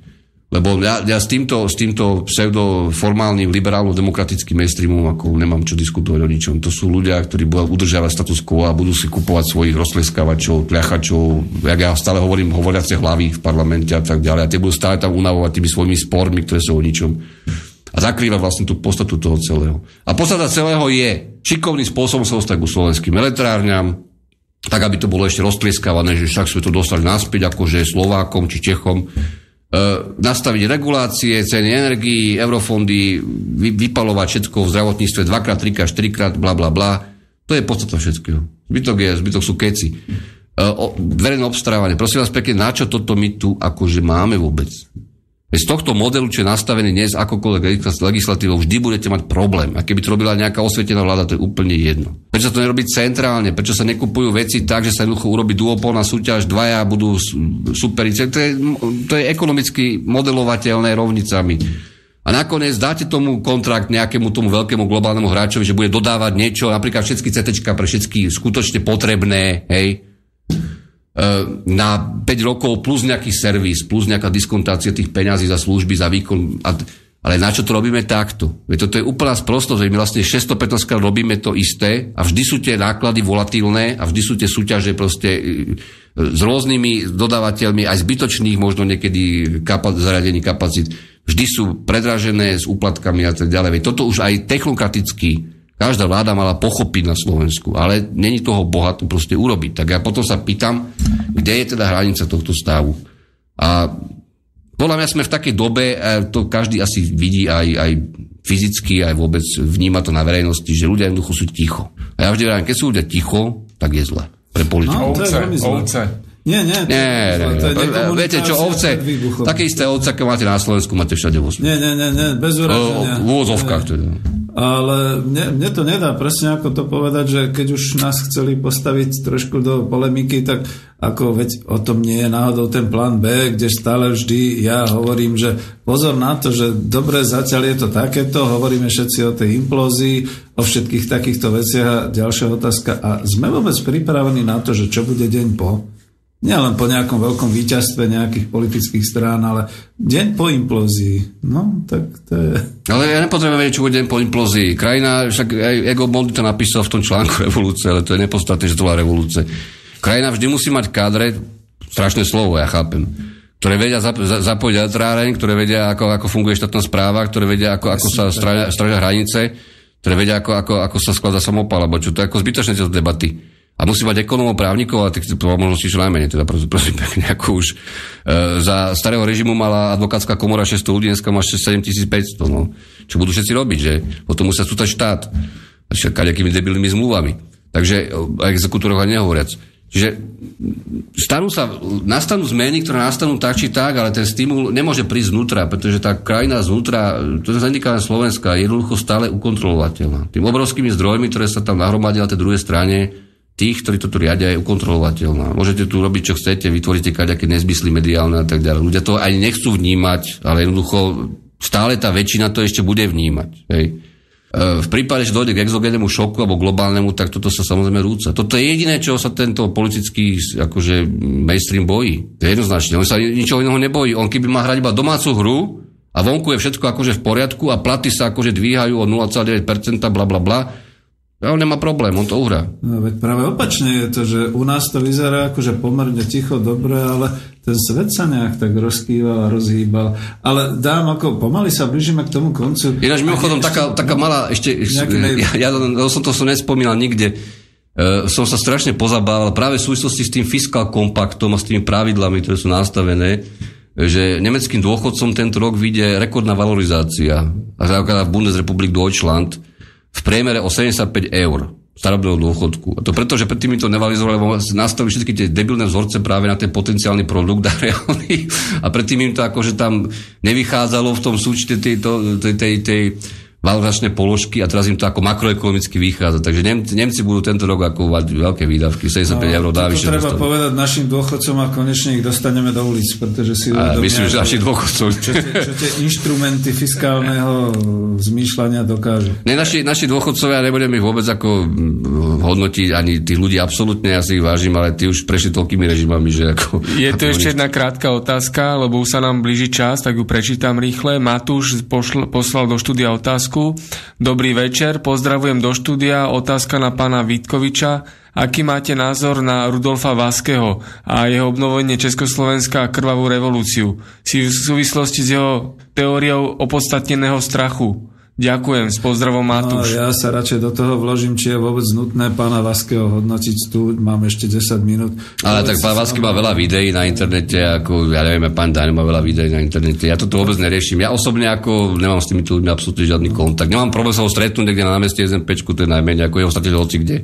Dobre, mimochodom aj teraz spústa ľudí kandiduje pod rôznymi tými priama demokracie, či ako sa tam volá. Tam nájdete všetky vlastne. Vaského zrejme nejako, ale...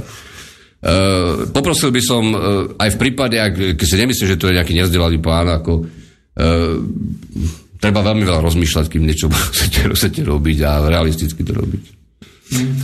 Ja len poviem tak, že máme posledných 10 minút, čiže aj moja otázka znie, takže budeme dneska produžovať. Ale... Môžeme o chvíľu, ak budú nejaké otázky. Ja sa ešte vyjadrím tam, myslím, že na Facebooku Slobodného vysielača pri avíze tejto relácie boli nejaké akože lajky, ale hlavne tam boli nejaké diskusie. Jedna sa týkala, myslím, že nejakého transparentnosti účtu Slobodného vysielača. Ja so Slobodným vysielačom ani pán Zajzvanka nemám absolútne nič.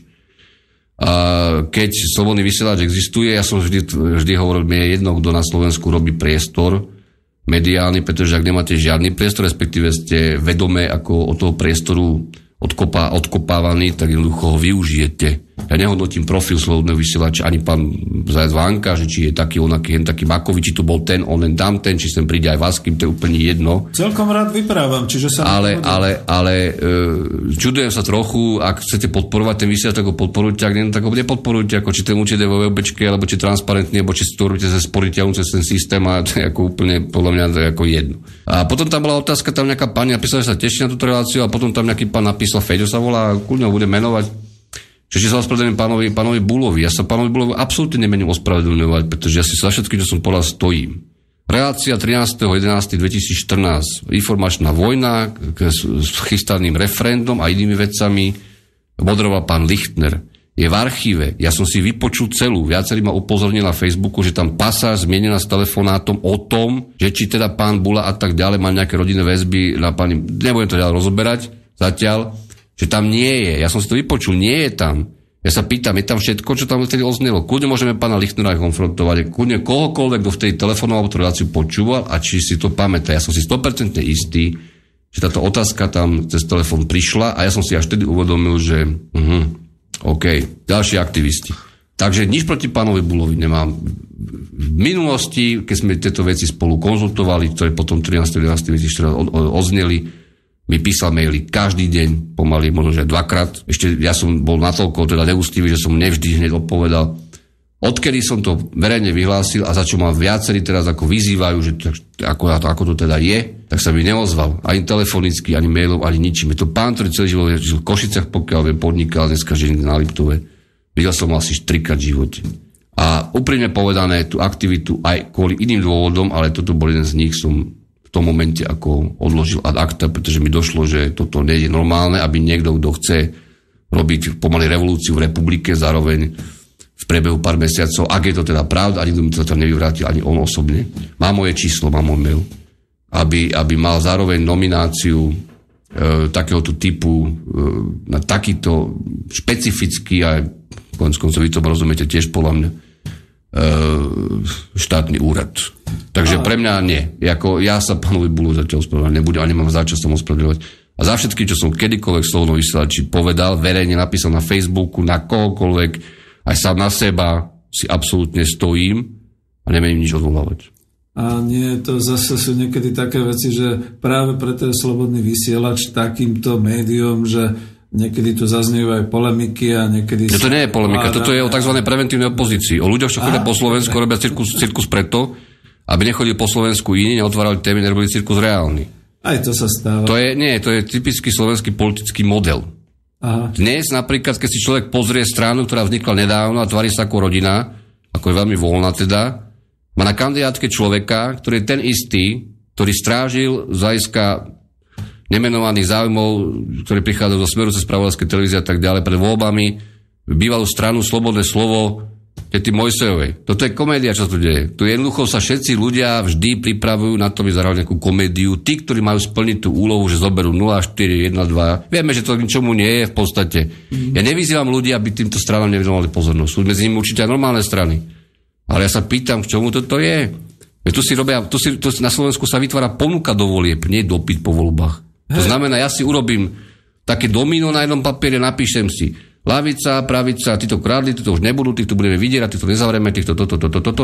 A ešte potrebujeme pokryť nejakých šašov. Jedni sú za to, jedni sú proti tomu, tak vytvoríme voľačo. Ak sa to nevytvorilo samo od seba, to si nejako ustrážime. Mimochodom už dať do volieb 17 000 eur vhodné kaucie pre niekoho, kto tam zoberie, ja neviem, 1,1% je číri iracionálny nezmysel. Toto to celé financuje. Nie, musím brzdiť, Marian, lebo to na Slovensku politika, to je o peniaze, každý na tom chce zarobiť. Čo je zbytočné, aby som radšej zarábal na hospodárskom rozmachu, ale skúsime ešte jeden mail na konci. Tak teda záverečná otázka, tak?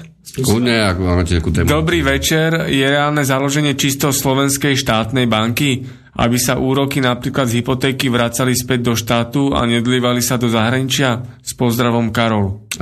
Sú rôzne modely bank, ktoré spôsobia ako verejné alebo semiverejné vo svete, ja neviem, v Nemecku Kreditnachstoff Hydralba a tak ďalej, keď to nie sú úplne čisto štátne banky s rôznym historickým vývojom. Takzvaný Chicagský plán, ktorý vznikal v kríze 29 na to, aby vlastne štát prebral bankové funkcie. Cez takúto inštitúciu sa nikdy nerealizovali za Roosevelta, to je jedno. Ale ja chcem povedať toto. Tlačte na vládu, na hociaku. Máte dneska Slovenskú záročnú rozvojovú banku, kto nevie. Má tam 250 miliard teda korún, eur, to ešte v korunách počítal, lebo poslednú výročnú správu som videl za rok 2008, tuším od nich. Úverov, ktoré dávali do bytových výstavby, zateplovania vybraným poľnohospodárskym družstvám, ktoré im potom venovali pôdu, teda nie im, ale komu inému, odpúšťali dlhy a podobne. Všetky tie úvery sú dečkové dneska, to znamená prepadnú. Čiže štát tam použil zero fondov a tak skadečoho, ako štátna banka v podstate rozvojová, spustu miliard a nič z toho, okrem pár vybraných ľudí nemá nikto. Máte tu Slovenskú konstelačnú agentúru, treba ju zrušiť. S tým, že nech sa tam tie veci vysporiadajú, nech sa tie zdroje ešte nejako použia, tam sú nejaké zbytkové zdroje z tej konsolidácie. Máte tu slávnu Slovak Business Agency, čiže Národnú agentúru pre malé a stredné podnikanie, ktorá robila tie konferencie z 1,5 milióna s tými, akože aj Amazon, čo tam došli, tam už krekať nejakí oni tí hipsteri, čo robia tie tech-dakové konferencie, ktorí si mohli stiahnuť ľudia z videa zadarmo z YouTube, ale to je jedno. Čiže tieto zdroje sú nejaké z eurofondov. Ak by štát chcel takúto schému prístupnú všetkým, bez toho, aby tam boli v predstavenstve, správne rade a tak ďalej, len vybrané podnikateľské združenia, vybrané skupiny vytvoriť, dávno to urobí. Tam sa vždy len tunelovalo. A tam sa vždy dávajú úvery a pôžičky, neviem, SBAčka dáva typické tie úvery 50 000, akože aj so záložnými právami a tak ďalej. To sú na webe v rámci zmluv pod ministerstvom hospodárstva na centrálnom registri zmluv, myslím, že plus eurofondy a tak ďalej.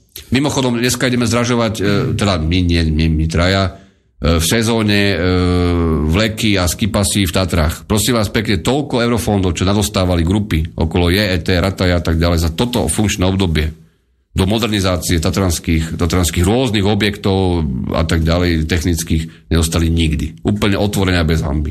A potom chodia až vastať, že idú kupovať Kitzbühel, čiže idú podnikať do Krkonoš, lebo oni to nevedia robiť. Vedeli sa napasli túto. Čiže sú zdroje, že máte, stále to vravím, máte na 2014 a 2020 13,5, viac, 15 miliard eur, ešte dobiehajú staré, no ale minimálne 40% zmizne návratne kade tade. Ak ich nepreplatí komisia, preplatí mi z rozpočtu, nič sa nedeje, ak sa ukradnú. A tie, ktoré idú konkrétne na tieto aktivity typu podpora podnikania, Slovenská záručná rozvojová banka, Slovak Business Agency a tak ďalej, aj v poľnohospodárstve sú kadejaké projekty. Malo by to byť všetko verejne vystavené, mali by tie schémy byť generické, to znamená, kto sa prihlási za pevne stanovených kritérií, bez nejakých komisí, ktoré tam akože niečo bodujú, potom to kadejako bodujú a to sú vždy manipulatívne techniky aj v iných krajinách, nielen na Slovensku. Mala by mať nárok automaticky na nejakú podporu, lebo tie zdroje sú. Že sa s tým nič nerobí, no tak viete, to neovládam. Eurofondy dostávali aj z priemyslu, aj z konkurencieschopnosti permanentne stále tie a tie isté firmy, alebo tí istí ľudia v rôznych firmách, aj dokonca v tom turistickom ruchu. Ja som to dal aj na web, že si tu opravoval penzión aj Kiskov brád a tak ďalej. To je úplne jedno.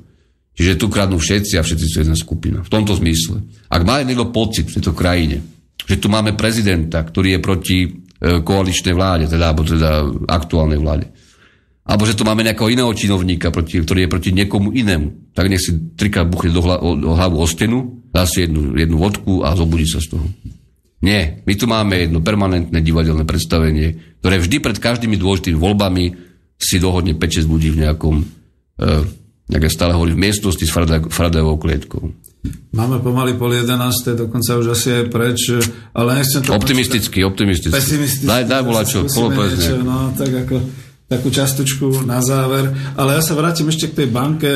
Máme tu aj tú exportno-importnú banku, čo je isto štátna, ale oni sú presne v určitých úsekoch, sektoroch služieb, ktoré majú slúžiť práve na ten hospodársky rozvoj, podnikanie podobne. Ale ja som pochopil tú otázku asi tým spôsobom, že či nedokáže štát vytvoriť napriek tomu, že nemôžeme mať vlastnú cedulovú banku, čiže emisnú štátnu banku ako takú, to znamená niekde, ktorá by skutočne rozvíjala niečo ako ale ty okamžite narazíš v dnešnej situácii, keď si v EÚ, v eurozóne a teda, ty okamžite narazíš na to, že ti to komisie zatrhne, pretože to je akože nedovolená konkurencia voči komerčnému bankovému sektoru a tak ďalej. To je logické. Čiže ty nemôžeš to spraviť takýmto čistým modelom. V dnešnej, hovorím ešte raz, kde Slovensko je teda zaradené.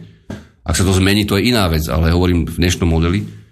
A druhá vec je, že ale z existujúcich peňazí a inštitúcií, ktoré by sa mohli aj spojiť mimochodom, hej, a tak ďalej, sa dá urobiť úplne iný model s veľkými peniazmi na to, aby ľudia mali možnosť, teda keď sú to podnikanie rozbiehať, a ja neviem čo všetko, alebo revolvovať nejaké úvery, aby mali možnosť z rôznych sektorov sa k tomu dostať. Tá informovanosť je zlá, tie weby sú roztrieštené, aj zabišli prachy na informatizáciu a tak ďalej. Zámerne sa tam samozrejme vybavuje, kšeftuje, kradne, takže ja to neovplyvním, tých programov spústa kadejakých, nie sú ani popularizované, aké sú, tak sú zle popularizované. Kradlo sa tzv. Rizikový kapitál, kadečo, nič sa nikdy nevyšetrilo, zmizli miliardy, to je, ja nemám čo k tomu viac dodať, tu v podstate najprv toto poviem, že stále to tu rieši pár ľudí medzi sebou, to je celé. A optimisticky, ja dúfam, že majú tú sebazáchovu bez nejakých veľkých víziev, že teda keď budú dávať ako tie odrobinky, aby ten stav udržali, tak že už budú musieť teda aj tie kurčatá ľadovať, aj tie pečené morky, nielen tie odrobinky. Zase na toto neprídu, oni si myslia, že to aj pod kontrolou. No a zhoda okolností a udalosti mimo nás, exogénne, aj v tomto, ako sme aspoň trochu videli, že tu niekto rozmýšľa, a myslím, že aj medzi poslucháčmi vysielača určite veľa ľudí. Viete, keď sú ľudia ticho, to je zle, to ja stále hovorím. Takže ľudia nebudú ticho, hovorím, treba byť pripravení. Pokiaľ ste nerezignovali, pokiaľ ste sa na tú krajinu úplne nevykašľali, že ste to neodišli, a keď ste odišli, tak stále ste v spojení. Treba byť pripravený. Úprimne povedané, žiť život. Kde je väčšina ľudí okolo teba nešťastných, vystresovaných. Systémom doslova, pozor, to nie je z nejakých individuálnych, ja neviem, divergencií, genetických alebo čo. Systémom a mať iba jeden pokus je sprostosť. Treba to zmeniť, alebo byť pripravený na to urobiť to, čo najlepšie. A všetkým poprajem, ak dovolíte na záver, aj keď otázok je viac, budem sa snažiť odpovedať v rámci inej korešpondencie, alebo sa tu ešte uvidíme. Všetko najlepšie, keď sa neuvidíme do Vianoc na nový rok a teda. Hlavu hore, optimisticky, nejaké tie lepšie záblesky sa tu určite objavujú pomaličky a keď budeme pripravení, tak sa to nakoniec podarí.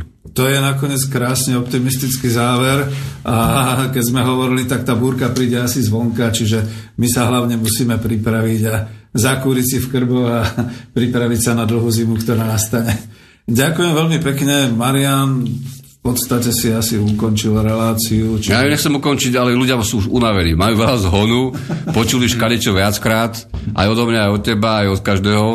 A Treba trochu kľudu, by som povedal, aj nakoniec, a optimizmu, ale takého by som povedal úprimného optimizmu. Nie, že všetko bude dobre, nebude nič dobré, pokiaľ sa sami o to nepričiníme, nebude nič dobré, ale musí nám história trošku pomôcť, aj sami sebe. A tak to je. Nakoniec dnes práve táto relácia mala byť o tej veľkej zmene, ktorá sme skonštatovali, že nenastala, respektíve si ho ani neočakával, ale tak myslím si, že sme aspoň povedali medzi prvými to, čo je, a okomentovali sme to, takže veľmi pekne ďakujem a myslím si, že sa nevidíme naposledy, to určite. Akurát možno, že v tomto roku, takže príjemné Vianoce pomaly.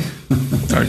A ďakujem aj Martinovi samozrejme. Ďakujem aj ja. Aj poslucháčom, ktorí boli trpezliví. Naozaj nebol žiadny telefonát? Lebo som nebol žiaden telefonát. Ďakujem boli vám. iba maily, nikto dneska nechcel telefonovať. Ďakujem vám. Nie, to znamená, že veľmi pozorne ľudia počúvali a toho si môžeme vážiť. Ďakujeme pekne, dobrú noc. Dobrú noc, dovidenia.